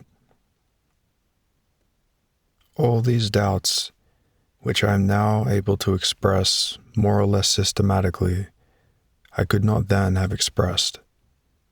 I then only felt that however logically inevitable were my conclusions concerning the vanity of life, confirmed as they were by the greatest thinkers, there was something not right about them. Whether it was the reasoning itself or in the statement of the question, I did not know. I only felt that the conclusion was rationally convincing, but that it was insufficient. All these conclusions could not so convince me as to make me do what followed from my reasoning. That is to say, kill myself. And I should have told an untruth had I, without killing myself, said that reason had brought me to the point I had reached. Reason worked, but something else was also working which I can only call a consciousness of life. A force was working which compelled me to turn my attention to this and not to that. It was this force which extricated me from my desperate situation and turned my mind in quite another direction. This force compelled me to turn my attention to the fact that I and a few hundred similar people are not the whole of mankind, and that I did not yet know the life of mankind. Looking at the narrow circle of my equals, I saw only people who had not understood the question, or who had understood it and drowned it in life's intoxication, or had understood it and ended their lives, or had understood it and yet from weakness were living out their desperate life. And I saw no others. It seemed to me that the narrow circle of rich, learned, and leisured people to which I belonged formed the whole of humanity, and that those milliards of others who have lived and are living were cattle of some sort, not real people. Strange, incredibly incomprehensible as it now seems to me that I could, while reasoning about life, overlook the whole life of mankind that surrounded me on all sides, that I could to such a degree blunder so absurdly as to think that my life and Solomon's and Schopenhauer's is the real, normal life, and that the life of the Millards is a circumstance undeserving of attention. Strange as this now is to me, I see that so it was. In the delusion of my pride of intellect, it seemed to me so indubitable that I and Solomon and Schopenhauer had stated the question so truly and exactly that nothing else was possible. So indubitable did it seem that all those Millards consisted of men who had not yet arrived at an apprehension of all the profundity of the question, that I sought for the meaning of my life without it once occurring to me to ask, but what meaning is and has been given to their lives by all the Millards of common folk who live and have lived in the world? I long lived in this state of lunacy, which, in fact, if not in words, is particularly characteristic of us very liberal and learned people. But thanks either to the strange physical affection I have for the real laboring people, which compelled me to understand them and to see that they are not so stupid as we suppose, or thanks to the sincerity of my conviction that I could know nothing beyond the fact that the best I could do was to hang myself.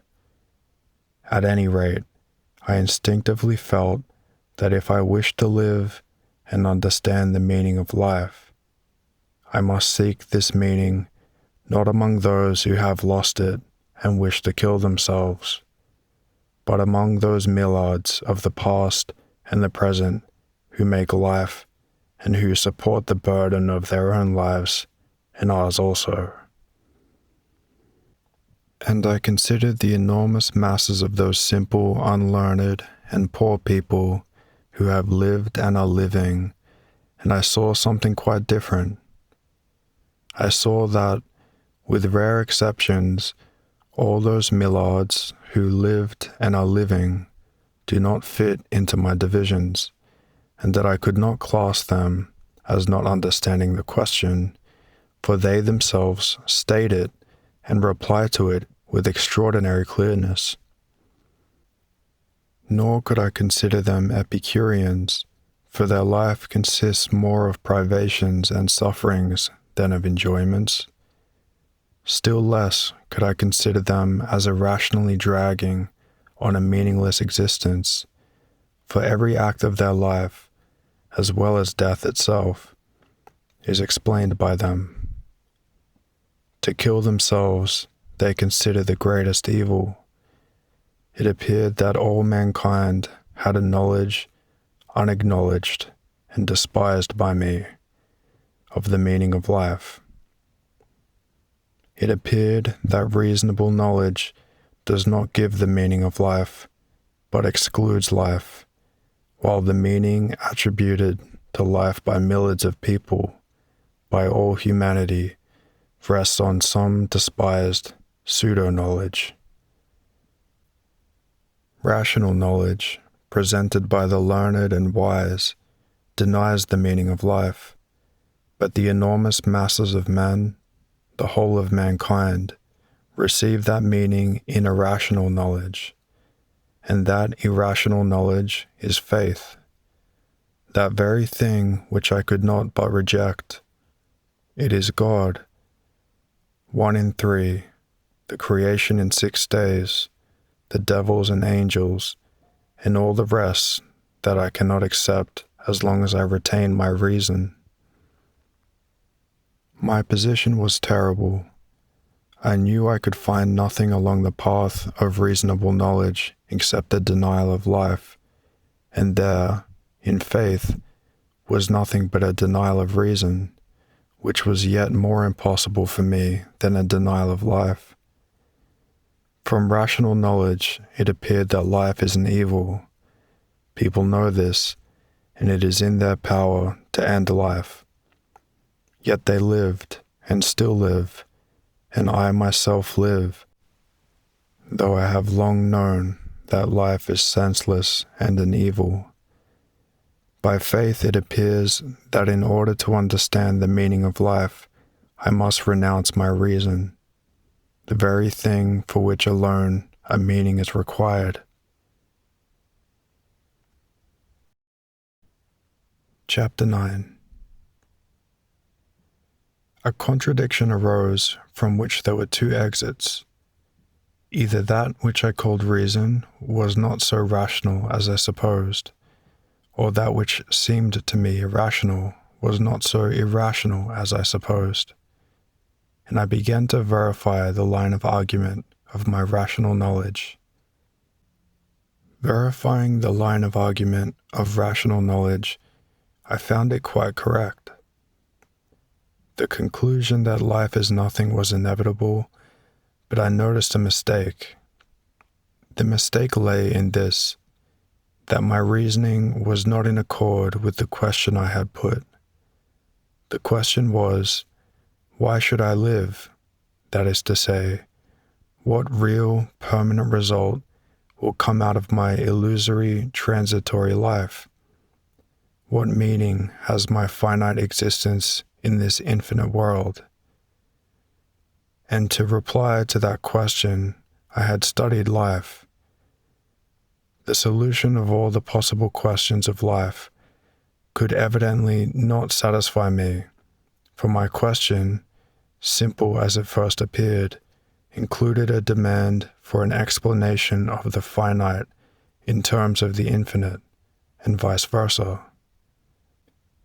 I asked, what is the meaning of my life, beyond time, cause, and space? And I replied to quite another question. What is the meaning of my life within time, cause, and space? With the result that, after long efforts of thought, the answer I reached was none. In my reasonings, I constantly compared, nor could I do otherwise, the finite with the finite, and the infinite with the infinite.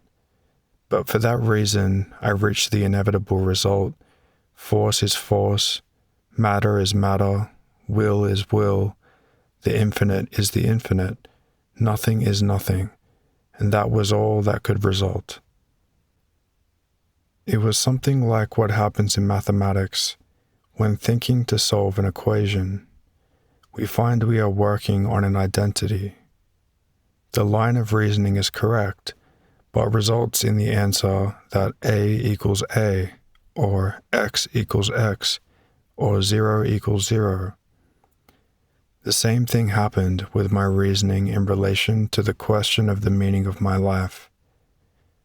The replies given by all science to that question only result in identity. And really, strictly scientific knowledge, that knowledge which begins, as Descartes did, with complete doubt about everything, rejects all knowledge admitted on faith and builds everything afresh on the laws of reason and experience, and cannot give any other reply to the question of life than that which I obtained, an indefinite reply. Only at first hand had it seemed to me that knowledge had given a positive reply, the reply of Schopenhauer, that life has no meaning and is an evil. But on examining the matter, I understood that the reply is not positive. It was only my feeling that so expressed it.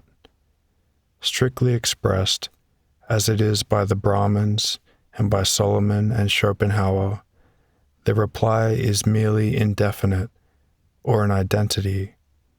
0 equals 0, life is nothing. So that philosophic knowledge denies nothing, but only replies that the question cannot be solved by it, that for it the solution remains indefinite. Having understood this, I understood that it was not possible to seek in rational knowledge for a reply to my question, and that the reply given by rational knowledge is a mere indication that a reply can only be obtained by a different statement of the question, and only when the relation of the finite to the infinite is included in the question. And I understood that, however irrational and distorted might be the replies given by faith, they have this advantage, that they introduce into every answer a relation between the finite and the infinite, without which there can be no solution. In whatever way I stated the question, that relation appeared in the answer. How am I to live? According to the law of God. What real result will come of my life? Eternal torment or eternal bliss? What meaning has life that death does not destroy? Union with the eternal God, heaven. So that besides rational knowledge, which had seemed to me the only knowledge, I was inevitably brought to acknowledge that all live humanity has another irrational knowledge, faith, which makes it possible to live. Faith still remained to me as irrational as it was before, but I could not but admit that it alone gives mankind a reply to the questions of life, and that, consequently, it makes life possible. Reasonable knowledge had brought me to acknowledge that life is senseless. My life had come to a halt, and I wished to destroy myself. Looking around on the whole of mankind, I saw that people live and declare that they know the meaning of life. I looked at myself. I had lived as long as I knew a meaning of life and had made life possible. Looking again at people of other lands, at my contemporaries and at their predecessors, I saw the same thing. Where there is life, there since man began, faith has made life possible for him. And the chief outline of that faith is everywhere and always identical. Whatever the faith may be, and whatever answers it may give, and to whomsoever it gives them, every such answer gives to the finite existence of man an infinite meaning, a meaning not destroyed by sufferings, deprivations, or death. This means that only in faith can we find for life a meaning and a possibility. What, then, is this faith? And I understood that faith is not merely the evidence of things not seen, etc., and is not a revelation that defines only one of the indications of faith, and not the relation of man to God. One has first to define faith and then God, and not define faith through God. It is not only agreement with what has been told one, as faith is most usually supposed to be, but faith is a knowledge of the meaning of human life, in consequence of which man does not destroy himself, but lives. Faith is the strength of life. If a man lives, he believes in something. If he did not believe that one must live for something, he would not live. If he does not see and recognize the illusory nature of the finite, he believes in the finite. If he understands the illusory nature of the finite, he must believe in the infinite. Without faith, he cannot live. And I realized the whole course of my mental labor and was horrified. It was now clear to me that for man to be able to live, he must either not see the infinite or have such an explanation of the meaning of life as will connect the finite with the infinite. Such an explanation I had had, But as long as I believed in the finite, I did not need the explanation, and I began to verify it by reason. And in the light of reason, the whole of my former explanation flew to atoms. But a time came when I ceased to believe in the finite, and then I began to build up on rational foundations out of what I knew, an explanation which would give a meaning to life. But nothing could I build. Together with the best human intellects, I reached the result that 0 equals 0, and was much astonished at that conclusion, though nothing else could have resulted. What was I doing when I sought an answer in the experimental sciences? I wished to know why I live, and for this purpose I studied all that is outside me. Evidently, I might learn much, but nothing of what I needed. What was I doing when I sought an answer in philosophical knowledge? I was studying the thoughts of those who had found themselves in the same position as I, lacking a reply to the question, why do I live? Evidently, I could learn nothing but what I knew myself, namely, that nothing can be known. What am I? A part of the infinite. In those few words lies the whole problem. Is it possible that humanity has only put that question to itself since yesterday? And can no one before me have set himself that question, a question so simple and one that springs to the tongue of every wise child? Surely that question has been asked since man began, and naturally for the solution of that question, since man began, it has been equally insufficient to compare the finite with the finite, and the infinite with the infinite. And since man began, the relation of the finite to the infinite has been sought out and expressed.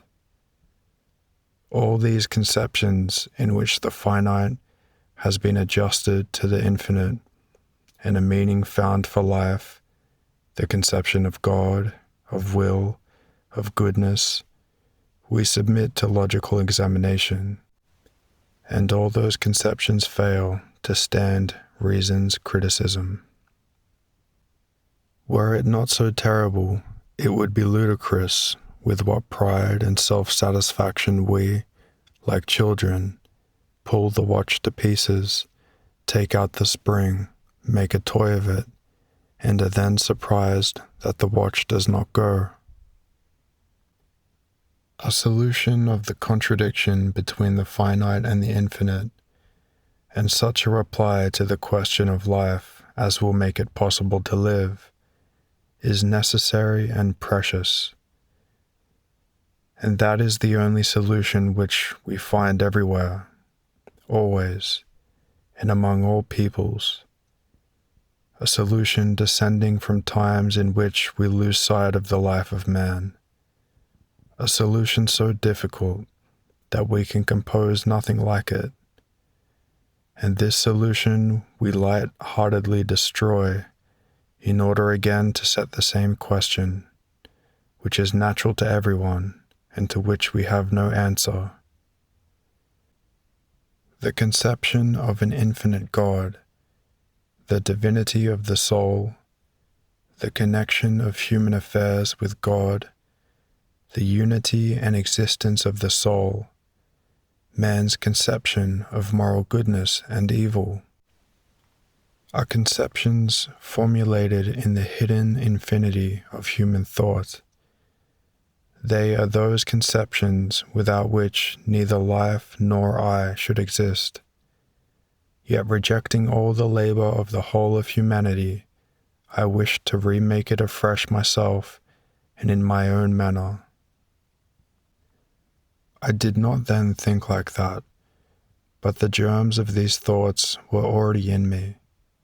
I understood, in the first place, that my position with Schopenhauer and Solomon, notwithstanding our wisdom, was stupid. we see that life is an evil and yet continue to live. That is evidently stupid, for if life is senseless, and I am so fond of what is reasonable, it should be destroyed, and then there would be no one to challenge it. Secondly, I understood that all one's reasonings turned into a vicious circle like a wheel out of gear with its pinion. However much and however well we may reason, we cannot obtain a reply to the question. And 0 will always equal 0, and therefore our path is probably erroneous. Thirdly, I began to understand that in the replies given by faith is stored up the deepest human wisdom, and that I had no right to deny them on the ground of reason, and that those answers are the only ones which reply to life's question. Chapter 10. I understood this, but it made matters no better for me. I was now ready to accept any faith if only it did not demand of me a direct denial of reason, which would be a falsehood.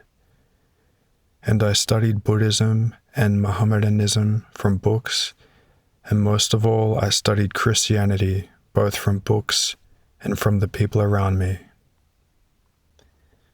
Naturally, I first of all turned to the orthodox of my circle, to people who were learned, to church theologians, monks, to theologians of the newest shade, and even to evangelicals who profess salvation by belief in the redemption. And I seized on these believers and questioned them as to their beliefs and their understanding of the meaning of life. But though I made all possible concessions and avoided all disputes, I could not accept the faith of these people. I saw that what they gave out as their faith did not explain the meaning of life but obscured it, and that they themselves affirmed their belief, not to answer that question of life which brought me to faith, but for some other aims alien to me. I remember the painful feeling of fear of being thrown back into my former state of despair, after the hope I often and often experienced in my intercourse with these people. The more fully they explained to me their doctrines, the more clearly did I perceive their error and realized that my hope of finding in their belief an explanation of the meaning of life was vain. It was not that in their doctrines they mixed many unnecessary and unreasonable things with the Christian truths that had always been near to me. That was not what repelled me. I was repelled by the fact that these people's lives were like my own, with only this difference, that such a life did not correspond to the principles they expounded in their teachings. I clearly felt that they deceived themselves and that they, like myself, found no other meaning in life than to live while life lasts, taking all one's hands can seize. I saw this because if they had had a meaning which destroyed the fear of loss, suffering, and death, they would not have feared these things. But they, these believers of our circle, just like myself, living in sufficiency and superfluity, tried to increase or preserve them, feared privations, suffering, and death, and just like myself and all of us unbelievers, lived to satisfy their desires, and lived just as badly, if not worse, than the unbelievers. No arguments could convince me of the truth of their faith. Only deeds which showed that they saw a meaning in life, making what was so dreadful to me, poverty, sickness, and death, not dreadful to them, could convince me. and such deeds I did not see among the various believers in our circle. On the contrary, I saw such deeds done by people of our circle who were the most unbelieving, but never by our so-called believers. And I understood that the belief of these people was not the faith I sought, and that their faith is not a real faith, but an Epicurean consolation in life.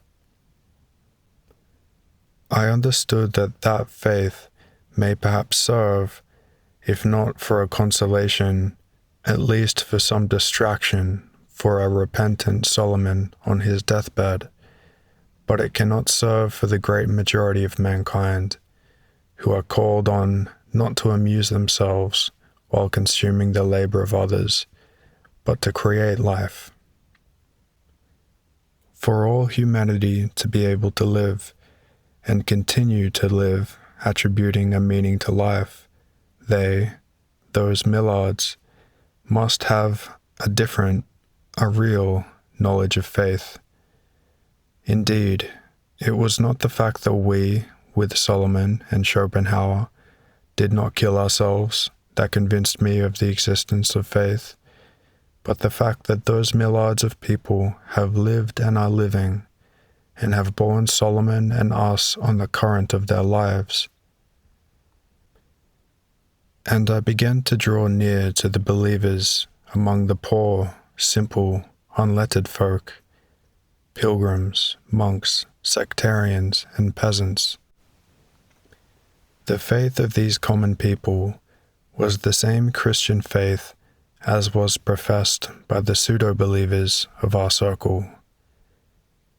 Among them, too, I found a great deal of superstition mixed in with the Christian truths, but the difference was that the superstitions of the believers of our circle were quite unnecessary to them and were not in conformity with their lives, being merely a kind of Epicurean diversion. But the superstitions of the believers among the laboring masses conformed so with their lives that it was impossible to imagine them to oneself without those superstitions, which were a necessary condition of their life. The whole life of believers in our circle was a contradiction of their faith, but the whole life of the working folk believers was a confirmation of the meaning of life which their faith gave them. And I began to look well into the life and faith of these people, and the more I considered it, the more I became convinced that they have a real faith which is a necessity to them and alone gives their life a meaning and makes it possible for them to live. In contrast with what I had seen in our circle, where life without faith is possible and where hardly 1 in 1,000 acknowledges himself to be a believer, among them is hardly one unbeliever in 1,000. In contrast with what I had seen in our circle, where the whole of life is passed in idleness, amusement, and dissatisfaction, I saw that the whole life of these people was passed in heavy labor and that they were content with life. In contradistinction to the way in which people of our circle oppose fate and complain of it on account of deprivations and sufferings, these people accepted illness and sorrow without any perplexity or opposition, and with a quiet and firm conviction that all is good. In contradistinction to us, who the wiser we are, the less we understand the meaning of life, and see some evil irony in the fact that we suffer and die, these folk live and suffer, and they approach death and suffering with tranquility, and in most cases gladly. In contrast to the fact that a tranquil death, a death without horror and despair, is a very rare exception in our circle, a troubled, rebellious, and unhappy death is the rarest exception among the people. And such people, lacking all that for us and for Solomon is the only good of life, and yet experiencing the greatest happiness, are a great multitude. I looked more widely around me. I considered the life of the enormous mass of the people in the past and the present, and of such people, understanding the meaning of life and able to live and to die, I saw not 2 or 3 or tens, but hundreds, thousands, and millions. And they all, endlessly different in their manners, minds, education, and position, as they were, all alike, in complete contrast to my ignorance, knew the meaning of life and death, labored quietly, endured deprivations and sufferings, and lived and died, seeing therein not vanity, but good. And I learnt to love these people. The more I came to know their life, the life of those who are living and of others who are dead, of whom I read and heard, the more I loved them, and the easier it became for me to live. So I went on for about 2 years, and the change took place in me, which had long been preparing, and the promise of which had always been in me.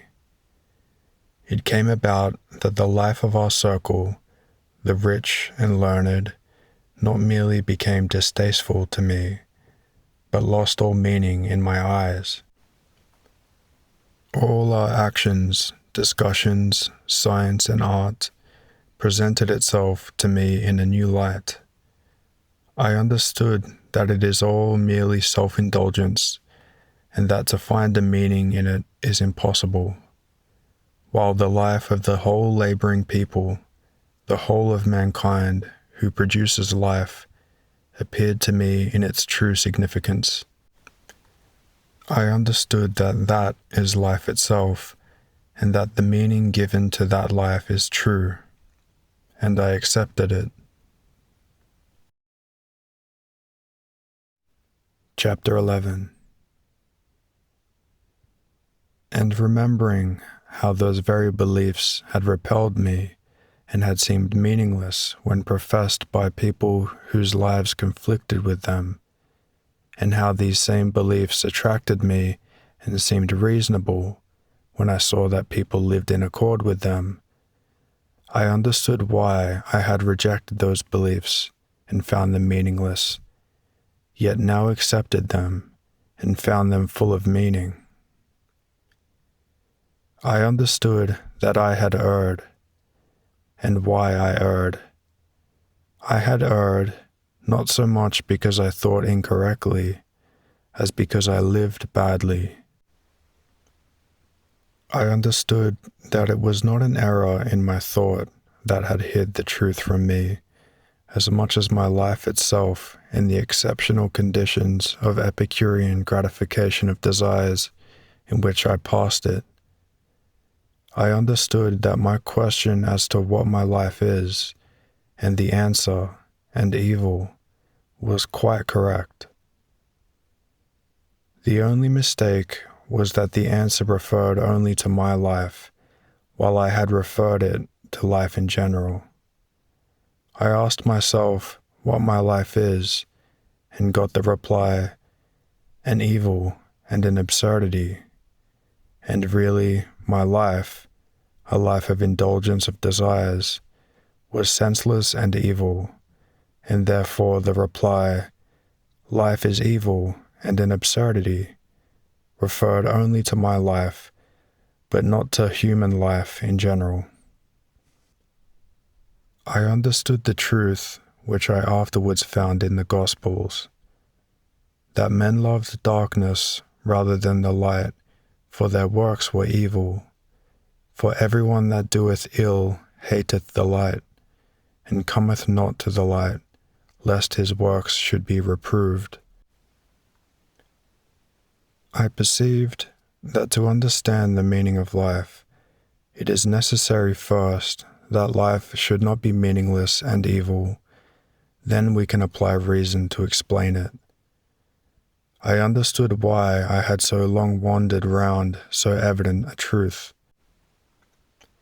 and that if one is to think and speak of the life of mankind, one must think and speak of that life, and not of the life of some of life's parasites. That truth was always as true as that 2 and 2 are 4, but I had not acknowledged it, because on admitting 2 and 2 to be 4, I had also to admit that I was bad, and to feel myself to be good was for me more important and necessary than for 2 and 2 to be 4. I came to love good people, hated myself, and confessed the truth. Now all became clear to me. What if an executioner, passing his whole life in torturing people and cutting off their heads, or a hopeless drunkard, or a madman, settled for life in a dark room which he has fouled, and imagines that he would perish if he left? What if he asked himself, "What is life?" Evidently, he could get no other reply to that question than that life is the greatest evil, and the madman's answer would be perfectly correct, but only as applied to himself. What if I am such a madman? What if all we rich and leisured people are such madmen? And I understood that we really are such madmen. I, at any rate, was certainly such. And indeed, a bird is so made that it must fly, collect food, and build a nest, and when I see that a bird does this, I have pleasure in its joy. A goat, a hare, and a wolf are so made that they must feed themselves, and must breed and feed their family, and when they do so, I feel firmly assured that they are happy and that their life is a reasonable one. Then what should a man do? He too should produce his living as the animals do, but with this difference, that he will perish if he does it alone. He must obtain it not for himself, but for all. And when he does that, I have a firm assurance that he is happy and that his life is reasonable. But what had I done during the whole 30 years of my responsible life? Far from producing sustenance for all, I did not even produce it for myself. I lived as a parasite, and on asking myself, "What is the use of my life?" I got the reply, "No use." If the meaning of human life lies in supporting it, how could I, who for 30 years had been engaged not on supporting life, but on destroying it in myself and in others, how could I obtain any other answer than that my life was senseless and an evil? It was both senseless and an evil. The life of the world endures by someone's will. By the life of the whole world and by our lives, someone fulfills his purpose. To hope to understand the meaning of that will, one must perform it by doing what is wanted of us. But if I will not do what is wanted of me, I shall never understand what is wanted of me, and still less what is wanted of us all and of the whole world. If a naked, hungry beggar has been taken from the crossroads, brought into a building belonging to a beautiful establishment, fed, supplied with drink, and obliged to move a handle up and down, evidently, before discussing why he was taken, why he should move the handle, and whether the whole establishment is reasonably arranged, the beggar should first of all move the handle. If he moves the handle, he will understand that it works a pump, that the pump draws water, and that the water irrigates the garden beds. Then he will be taken from the pumping station to another place, where he will gather fruits and will enter into the joy of his master. And, passing from lower to higher work, will understand more and more of the arrangements of the establishment, and taking part in it will never think of asking why he is there, and will certainly not reproach the master. So those who do his will, the simple, unlearned working folk, whom we regard as cattle, do not reproach the master, but we, the wise, eat the master's food, but do not do what the master wishes, and instead of doing it, sit in a circle and discuss, why should that handle be moved? Isn't it stupid? So we have decided. We have decided that the master is stupid, or does not exist, and that we are the wise, only we feel that we are quite useless, and that we must somehow do away with ourselves. Chapter 12. The consciousness of the error in reasonable knowledge helped me to free myself from the temptation of idle ratiocination. The conviction that knowledge of truth can only be found by living led me to doubt the rightness of my life. But I was saved only by the fact that I was able to tear myself from my exclusiveness and to see the real life of the plain working people, and to understand that it alone is real life. I understood that if I wished to understand life and its meaning, I must not live the life of a parasite, but must live a real life, and, taking the meaning given to life by real humanity and merging myself in that life, verify it. During that time, this is what happened to me.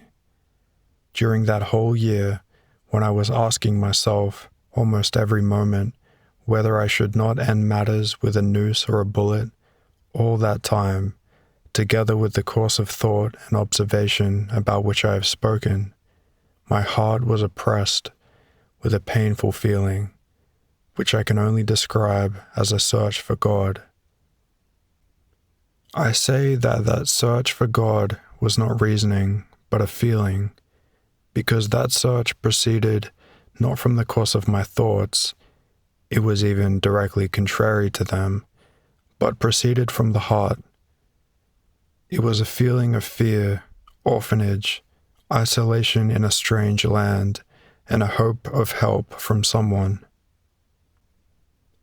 Though I was quite convinced of the impossibility of proving the existence of a deity, Kant had shown, and I quite understood him, that it could not be proved, I yet sought for God, hoped that I should find him, and from old habit addressed prayers to that which I sought but had not found.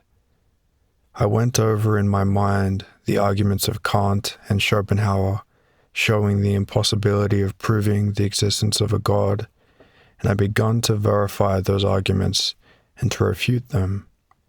Cause, said I to myself, is not a category of thought such as are time and space. If I exist, there must be some cause for it, and a cause of causes. And that first cause of all is what men have called God.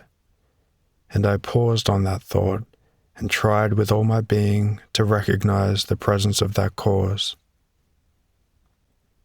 And as soon as I acknowledged that there is a force in whose power I am, I at once felt that I could live. But I asked myself, what is that cause, that force? How am I to think of it? What are my relations to that which I call God? And only the familiar replies occurred to me. He is the creator and preserver. This reply did not satisfy me, and I felt I was losing within me what I needed for my life. I became terrified and began to pray to him whom I sought, that he should help me. But the more I prayed, the more apparent it became to me that he did not hear me, and that there was no one to whom to address myself. And with despair in my heart, that there is no God at all, I said, "Lord, have mercy, save me. Lord, teach me." But no one had mercy on me, and I felt that my life was coming to a standstill. But again and again, from various sides, I returned to the same conclusion that I could not have come into the world without any cause or reason or meaning. I could not be such a fledgling fallen from its nest as I felt myself to be.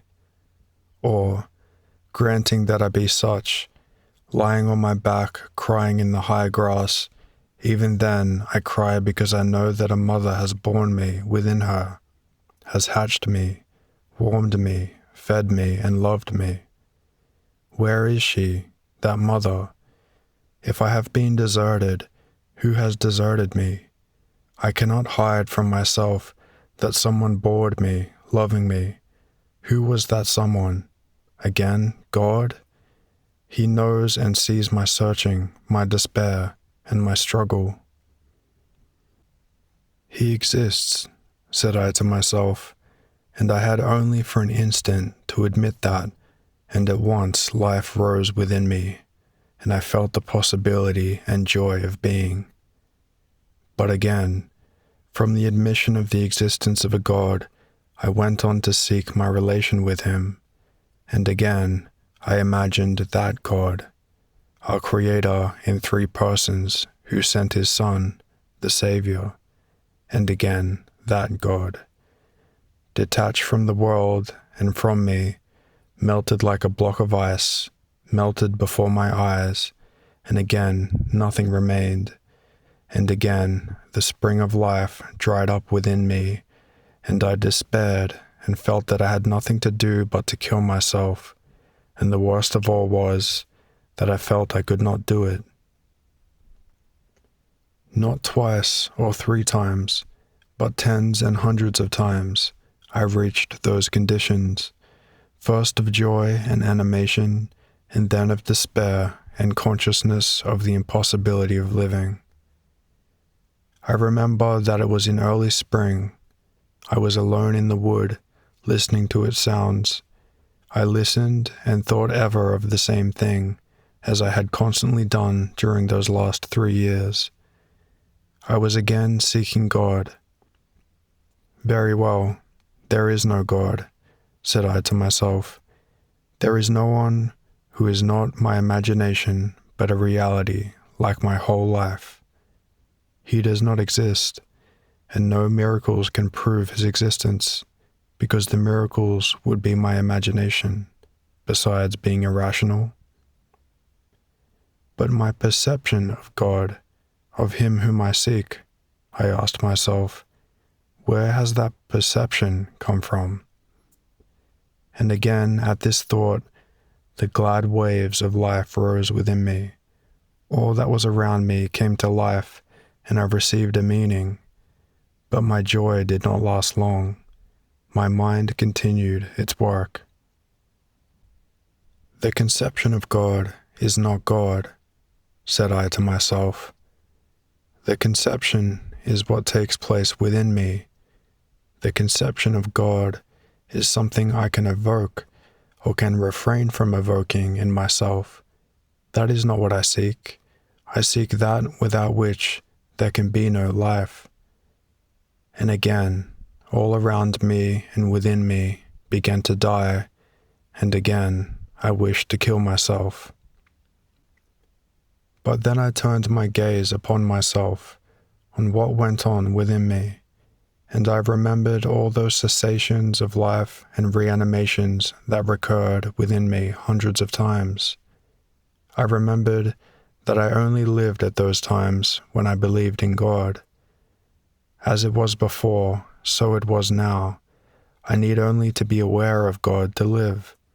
I need only forget him or disbelieve him, and I died.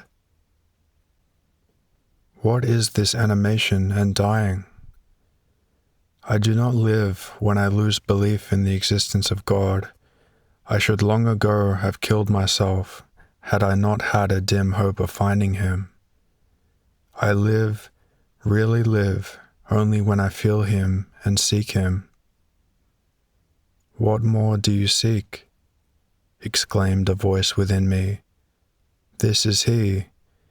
He is that without which I cannot live. To know God and to live is one and the same thing. God is life. Live seeking God, and then you will not live without God." And more than ever before, all within me and around me lit up, and the light did not again abandon me. And I was saved from suicide. When and how this change occurred, I could not say. As imperceptibly and gradually the force of life in me had been destroyed, and I had reached the impossibility of living, a cessation of life, and the necessity of suicide, so imperceptibly and gradually did that force of life return to me. And strange to say, the strength of life which returned to me was not new, but quite old, the same that had borne me along in my earliest days. I quite returned to what belonged to my earliest childhood and youth. I returned to the belief in that will which produced me and desires something of me. I returned to the belief that the chief and only aim of my life is to be better, i.e., to live in accord with that will. And I returned to the belief that I can find the expression of that will in what humanity, in the distant past hidden form, has produced for his guidance. That is to say, I returned to a belief in God, in moral perfection, and in a tradition transmitting the meaning of life. There was only this difference, that then all this was accepted unconsciously, while now I knew that without it I could not live. What happened to me was something like this. I was put into a boat, I do not remember when, and pushed off from an unknown shore, shown the direction of the opposite shore, had oars put into my unpracticed hands, and was left alone. I rowed as best I could and moved forward, but the further I advanced towards the middle of the stream, the more rapid grew the current bearing me away from my goal, and the more frequently did I encounter others, like myself, borne away by the stream. There were a few rowers who continued to row. There were others who had abandoned their oars. There were large boats and immense vessels full of people. Some struggled against the current, others yielded to it. And the further I went, the more, seeing the progress down the current of all those who were adrift, I forgot the direction given me. In the very center of the stream, amid the crowd of boats and vessels which were being borne downstream, I quite lost my direction and abandoned my oars. Around me on all sides, with mirth and rejoicing, people with sails and oars were borne down the stream, assuring me and each other that no other direction was possible, and I believed them and floated with them. And I was carried far, so far that I heard the roar of the rapids in which I must be shattered, and I saw boats shattered in them, and I recollected myself. I was long unable to understand what had happened to me. I saw before me nothing but destruction, towards which I was rushing and which I feared. I saw no safety anywhere and did not know what to do. But, looking back, I perceived innumerable boats which unceasingly and strenuously pushed across the stream, and I remembered about the shore, the oars, and the direction, and began to pull back upwards against the stream and towards the shore. That shore was God. That direction was tradition. The oars were the freedom given me to pull for the shore and unite with God, and so the force of life was renewed in me, and I again began to live.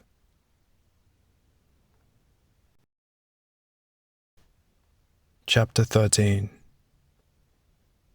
I turned from the life of our circle, acknowledging that ours is not life but a simulation of life, that the conditions of superfluity in which we live deprive us of the possibility of understanding life, and that in order to understand life, I must understand not an exceptional life such as ours, who are parasites on life, but the life of the simple laboring folk, those who make life, and the meaning which they attribute to it. The simplest laboring people around me were the Russian people, and I turned to them and to the meaning of life which they give. That meaning, if one can put it into words, was as follows. Every man has come into this world by the will of God, and God has so made man that every man can destroy his soul or save it. The aim of man in life is to save his soul, and to save his soul he must live godly, and to live godly he must renounce all the pleasures of life, must labor, humble himself, suffer, and be merciful. That meaning the people obtain from the whole teaching of faith transmitted to them by their pastors and by the traditions that live among the people. This meaning was clear to me and near to my heart, but together with this meaning of the popular faith of our non-sectarian folk among whom I live, much was inseparably bound up that revolted me and seemed to me inexplicable. Sacraments, church services, fasts, and the adoration of relics and icons. The people cannot separate the one from the other, nor could I. And strange as much of what entered into the faith of these people was to me, I accepted everything and attended the services, knelt morning and evening in prayer, fasted, and prepared to receive the Eucharist. And at first my reason did not resist anything. The very things that had formerly seemed to me impossible did not now evoke in me any opposition. My relations to faith before and after were quite different. Formerly, life itself seemed to me full of meaning, and faith presented itself as the arbitrary assertion of propositions to me quite unnecessary, unreasonable, and disconnected from life. I then asked myself what meaning those propositions had, and, convinced that they had none, I rejected them. Now, on the contrary, I knew firmly that my life otherwise has and can have no meaning, and the articles of faith were far from presenting themselves to me as unnecessary. On the contrary, I had been led by indubitable experience to the conviction that only these propositions presented by faith give life a meaning. Formerly, I looked on them as some quite unnecessary gibberish, but now, if I did not understand them, I yet knew that they had a meaning, and I said to myself that I must learn to understand them. I argued as follows, telling myself that the knowledge of faith flows, like all humanity with its reason, from a mysterious source. That source is God, the origin both of the human body and the human reason. As my body has descended to me from God, so also has my reason and my understanding of life, and consequently the various stages of the development that understanding of life cannot be false. All that people sincerely believe in must be true.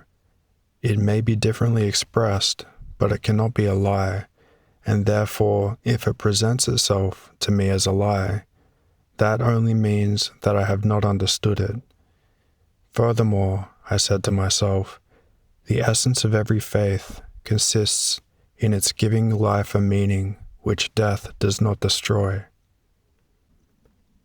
Naturally, for a faith to be able to reply to the questions of a king dying in luxury, of an old slave tormented by overwork, of an unreasoning child, of a wise old man, of a half-witted old woman, of a young and happy wife, of a youth tormented by passions, of all people in the most varied conditions of life and education.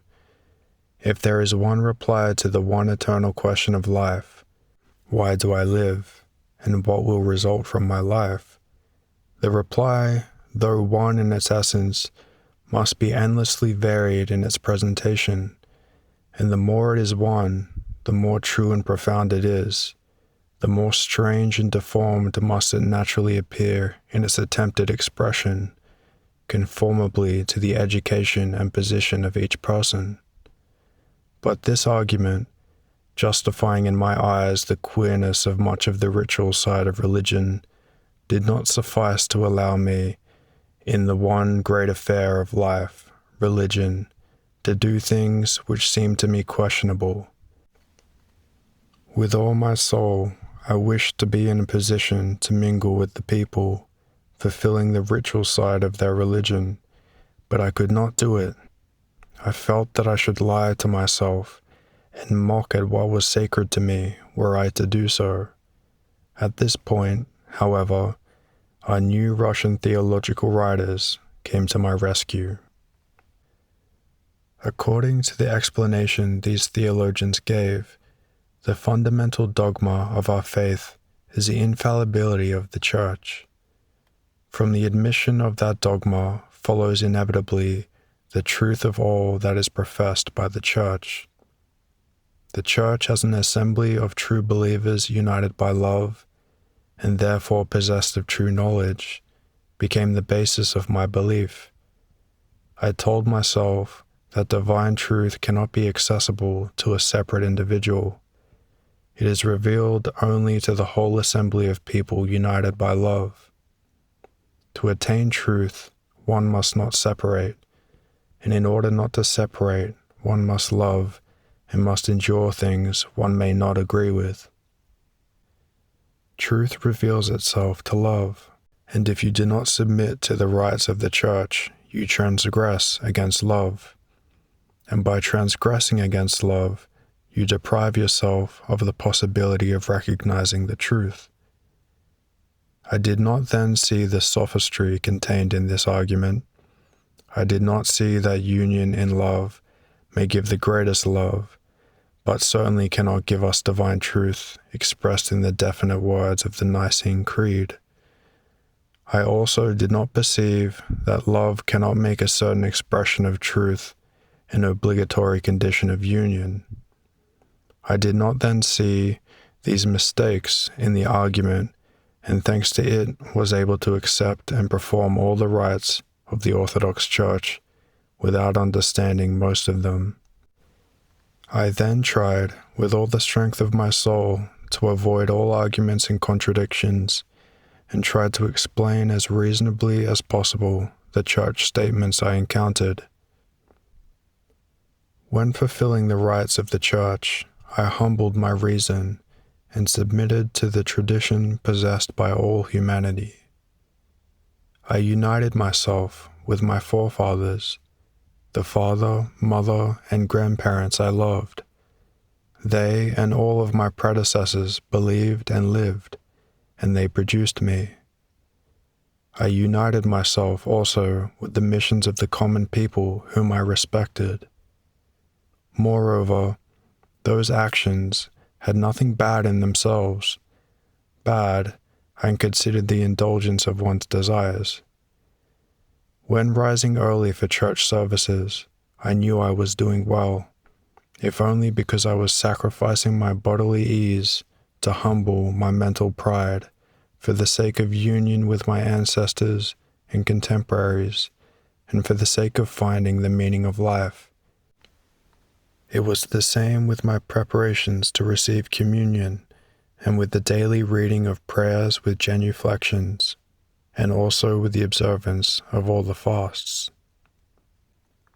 However insignificant these sacrifices might be, I made them for the sake of something good. I fasted, prepared for communion, and observed the fixed hours of prayer at home and in church. During church service, I attended to every word and gave them a meaning whenever I could. In the Mass, the most important words for me were, "Let us love one another in conformity." The further words, "In unity we believe in the Father, the Son, and Holy Ghost," I passed by because I could not understand them. Chapter 14. It was then so necessary for me to believe, in order to live, that I consciously concealed from myself the contradictions and obscurities of theology. But this reading of meanings into the rites had its limits. If the chief words of the prayer for the emperor became more and more clear to me, if I found some explanation for the words, "And remembering our sovereign most holy Mother of God, and all the saints, ourselves and one another, we give our whole life to Christ our God," if I explained to myself the frequent repetition of the prayers for the Tsar and his relations by the fact that they are more exposed to temptations than other people, and therefore are more in need of being prayed for, the prayers about subduing our enemies and evil under our feet, even if one tried to say that sin was the enemy prayed against. These and other prayers, such as the cherubic song and the whole sacrament of oblation, or the chosen warriors, etc., quite 2/3 of all the services, either remained completely incomprehensible, or, when I forced an explanation into them, made me feel that I was lying, thereby quite destroying my relation to God and depriving me of all possibility of belief. I felt the same about the celebration of the chief holidays. To remember the Sabbath, that is to devote one day to God, was something I could understand, but the chief holiday was in commemoration of the resurrection, the reality of which I could not picture to myself or understand, and that name of resurrection was also given the weekly holiday. And on those days the sacrament of the Eucharist was administered, which was quite unintelligible to me. The rest of the 12 great holidays, except Christmas, commemorated miracles, the things I tried not to think about in order not to deny. The Ascension, Pentecost, Epiphany, the feast of the intercession of the Holy Virgin, etc.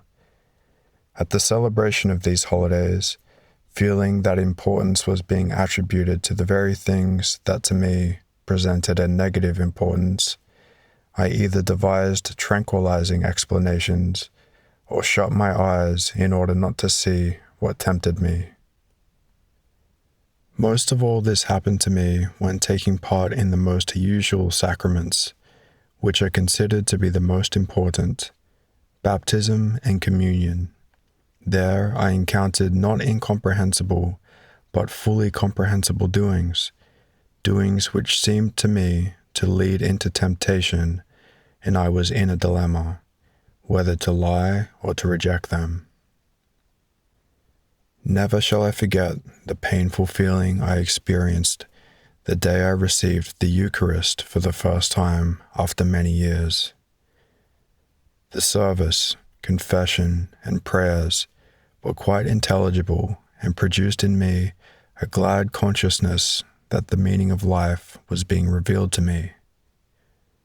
The communion itself I explained as an act performed in remembrance of Christ, and indicating a purification from sin and the full acceptance of Christ's teaching. If that explanation was artificial, I did not notice its artificiality. So happy was I at humbling and abasing myself before the priest, a simple, timid country clergyman, turning all the dirt out of my soul and confessing my vices. So glad was I to merge in thought with the humility of the fathers who wrote the prayers of the office. So glad was I of union with all who have believed and now believe, that I did not notice the artificiality of my explanation. But when I approached the altar gates, and the priest made me say that I believed that what I was about to swallow was truly flesh and blood, I felt a pain in my heart. It was not merely a false note, it was a cruel demand made by someone or other who evidently had never known what faith is. I now permit myself to say that it was a cruel demand, but I did not then think so, only it was indescribably painful to me. I was no longer in the position in which I had been in youth, when I thought all in life was clear. I had indeed come to faith because, apart from faith, I had found nothing, certainly nothing, except destruction. Therefore, to throw away that faith was impossible, and I submitted. And I found in my soul a feeling which helped me to endure it. This was the feeling of self-abasement and humility. I humbled myself, swallowed that flesh and blood without any blasphemous feelings, and with a wish to believe. But the blow had been struck, and, knowing what awaited me, I could not go a second time. I continued to fulfill the rites of the church, and still believed that the doctrine I was following contained the truth, when something happened to me which I now understand, but which then seemed strange. I was listening to the conversation of an illiterate peasant, a pilgrim, about God, faith, life, and salvation, when a knowledge of faith revealed itself to me. I drew near to the people, listening to their opinions of life and faith, and I understood the truth more and more. So also was it when I read the lives of holy men, which became my favorite books. Putting aside the miracles and regarding them as fables illustrating thoughts, this reading revealed to me life's meaning. There were the lives of Macarius the Great, the story of Buddha. There were the words of St. John Chrysostom, and there were the stories of the traveler in the well, the monk who found some gold, and of Peter the publican. There were stories of the martyrs, all announcing that death does not exclude life, and that there were stories of ignorant, stupid men who knew nothing of the teaching of the church, but who yet were saved. But as soon as I met learned believers, or took up their books, doubt of myself, dissatisfaction, and exasperated disputation were roused within me, and I felt that the more I entered into the meaning of these men's speech, the more I went astray from truth and approached an abyss.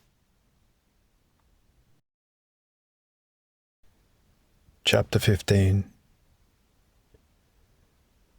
How often I envied the peasants, their illiteracy and lack of learning. Those statements in the creeds, which to me were evident absurdities, for them contained nothing false. They could accept them and could believe in the truth I believed in. Only to me, unhappy man, was it clear that with true falsehood was interwoven by finest threads, that I could not accept it in that form. So I lived for about 3 years. At first, when I was only slightly associated with truth as a catechumen and was only scenting out what seemed to me clearest, these encounters struck me less. When I did not understand anything, I said, "It is my fault. I am sinful." But the more I became imbued with the truths I was learning, the more they became the basis of my life, the more oppressive and the more painful became these encounters, and the sharper became the line between what I do not understand because I am not able to understand it, and what cannot be understood except by lying to oneself. In spite of my doubts and sufferings, I still clung to the Orthodox Church, but questions of life arose which had to be decided, and the decision of these questions by the Church, contrary to the very basis of the belief by which I lived, obliged me at last to renounce communion with orthodoxy as impossible. These questions were, first, the relation of the Orthodox Eastern Church to other churches, to the Catholics, and to the so-called sectarians. At that time, in consequence of my interest in religion, I came into touch with believers of various faiths, Catholics, Protestants, Old Believers, Molokans, and others, and I met among them many men of lofty morals who were truly religious. I wished to be a brother to them, and what happened? That teaching, which promised to unite all in one faith and love, that very teaching, in the person of its best representatives, told me that these men were all living a lie, that what gave them their power of life was a temptation of the devil, and that we alone possess the only possible truth. And I saw that all who do not profess an identical faith with themselves are considered by the Orthodox to be heretics, just as the Catholics and others consider the Orthodox to be heretics. And I saw that the Orthodox, though they try to hide this, regard with hostility all who do not express their faith by the same external symbols and words as themselves. And this is naturally so. First, because the assertion that you are in falsehood and I am in truth is the most cruel thing one man can say to another. And secondly, because a man loving his children and brothers cannot help being hostile to those who wish to pervert his children and brothers to a false belief. And that hostility is increased in proportion to one's greater knowledge of theology. And to me, who considered that truth lay in union by love, it became self-evident that theology was itself destroying what it ought to produce. This offense is so obvious to us educated people who have lived in countries where various religions are professed and have seen the contempt, self-assurance, and invincible contradiction with which Catholics behave to the Orthodox Greeks and to the Protestants, and the Orthodox to Catholics and Protestants, and the Protestants to the two others, and the similar attitude of Old Believers, Pashkovites, Russian evangelicals, Shakers, and all religions, that the very obviousness of the temptation at first perplexes us. One says to oneself, it is impossible that it is so simple and that people do not see that if two assertions are mutually contradictory, then neither of them has the sole truth which faith should possess. There is something else here. There must be some explanation. I thought there was, and sought that explanation, and read all I could on the subject, and I consulted all whom I could.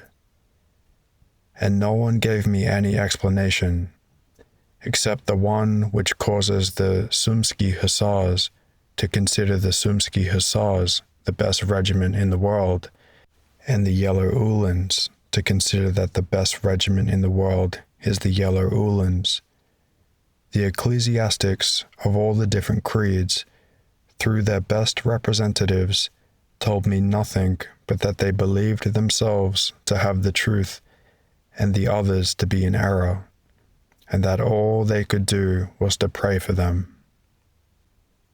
I went to archimandrites, bishops, elders, monks of the strictest orders, and asked them, but none of them made any attempt to explain the matter to me except one man, who explained it all and explained it so that I never asked anyone any more about it.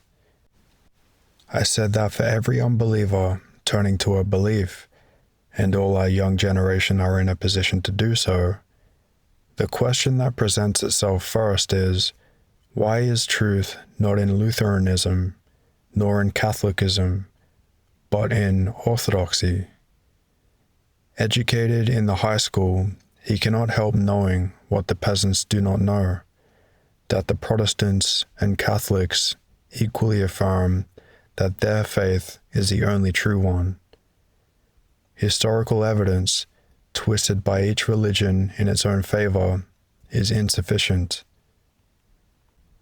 Is it not possible, said I, to understand the teaching in a loftier way, so that from its height the differences should disappear, as they do for one who believes truly? Can we not go further along a path, like the one we are following with the old believers? They emphasize the fact that they have a differently shaped cross and different alleluias and a different procession round the altar. We reply, you believe in the Nicene Creed, in the 7 sacraments, and so do we. Let us hold to that, and in the other matters, do as you please. We have united with them by placing the essentials of faith above the unessentials. Now with the Catholics, can we not say, you believe in so-and-so and in so-and-so, which are the chief things, and as for the filioque clause and the Pope, do as you please? Can we not say the same to the Protestants, uniting with them in what is most important? My interlocutor agreed with my thoughts, but told me that such conceptions would bring reproach of the spiritual authorities for deserting the faith of our forefathers, and this would produce a schism, and the vocation of the spiritual authorities is to safeguard in all its purity the Greco-Russian Orthodox faith inherited from our forefathers. And I understood it all. I am seeking a faith, the power of life, and they are seeking the best way to fulfill, in the eyes of men, certain human obligations. And fulfilling these human affairs, they fulfill them in a human way. However much they may talk of their pity for their erring brethren, and of addressing prayers for them to the throne of the Almighty, to carry out human purposes, violence is necessary, and it has always been applied, and is and will be applied.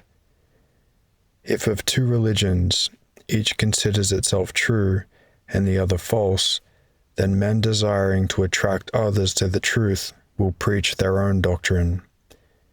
And if a false teaching is preached to the inexperienced sons of their church, which has the truth, then that church cannot but burn the books and remove the man who is misleading its sons.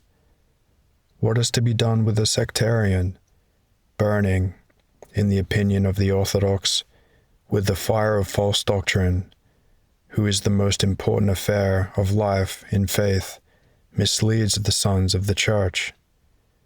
What can be done with him except to cut off his head or to incarcerate him? Under the Tsar Alexis Mikhailovich, people were burned at the stake.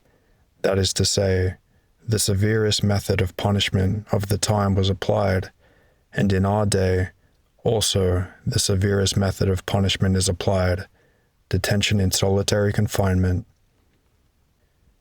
The second relation of the Church to a question of life was with regard to war and executions. At that time, Russia was at war, and Russians, in the name of Christian love, began to kill their fellow men. It was impossible not to think about this and not to see that killing is an evil repugnant to the first principles of any faith. Yet prayers were said in the churches for the success of our arms, and the teachers of the faith acknowledged killing to be an act resulting from the faith.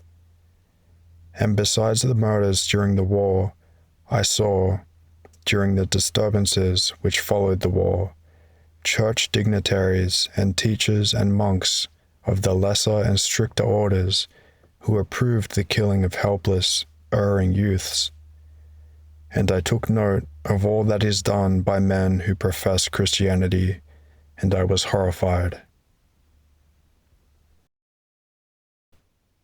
Chapter 16. And I ceased to doubt, and became fully convinced that not all was true in the religion I had joined. Formerly, I should have said that it was all false, but I could not say so now.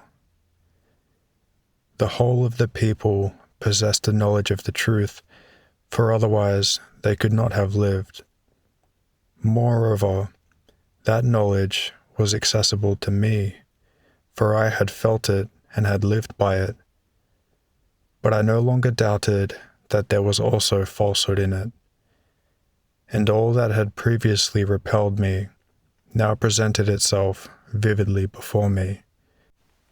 And though I saw that among the peasants there was a smaller admixture of the lies that repelled me than among the representatives of the church, I still saw that in the people's belief also falsehood was mingled with the truth.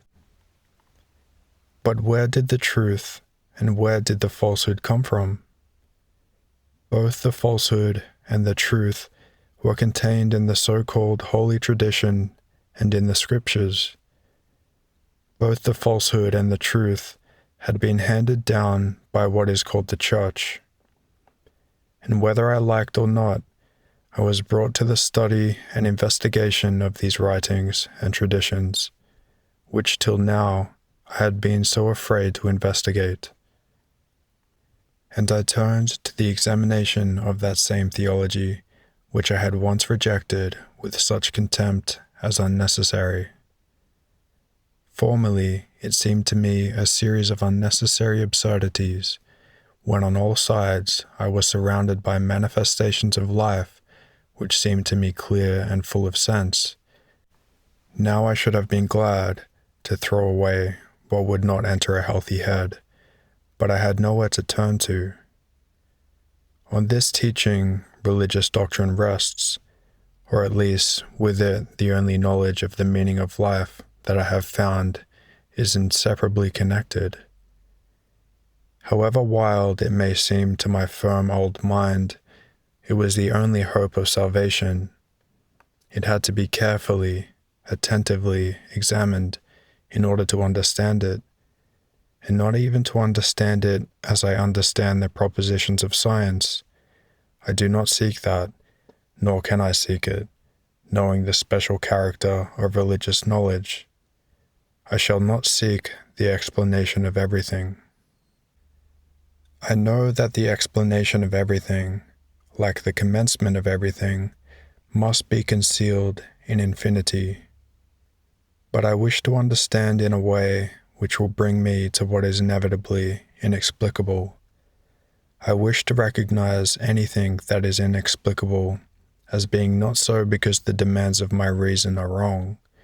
They are right, and apart from them I can understand nothing, but because I recognize the limits of my intellect. I wish to understand in such a way that everything that is inexplicable shall present itself to me as being necessarily inexplicable, and not as being something I am under an arbitrary obligation to believe. That there is truth in the teaching is to me indubitable, but it is also certain that there is falsehood in it, and I must find what is true and what is false, and must disentangle the one from the other. I am setting to work upon this task.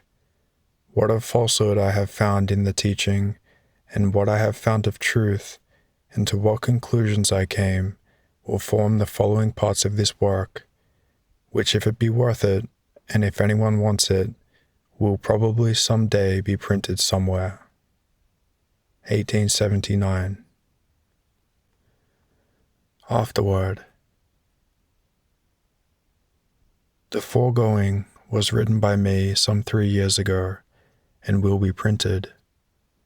Now, a few days ago, when revising it and returning to the line of thought and to the feelings I had when I was living through it all, I had a dream.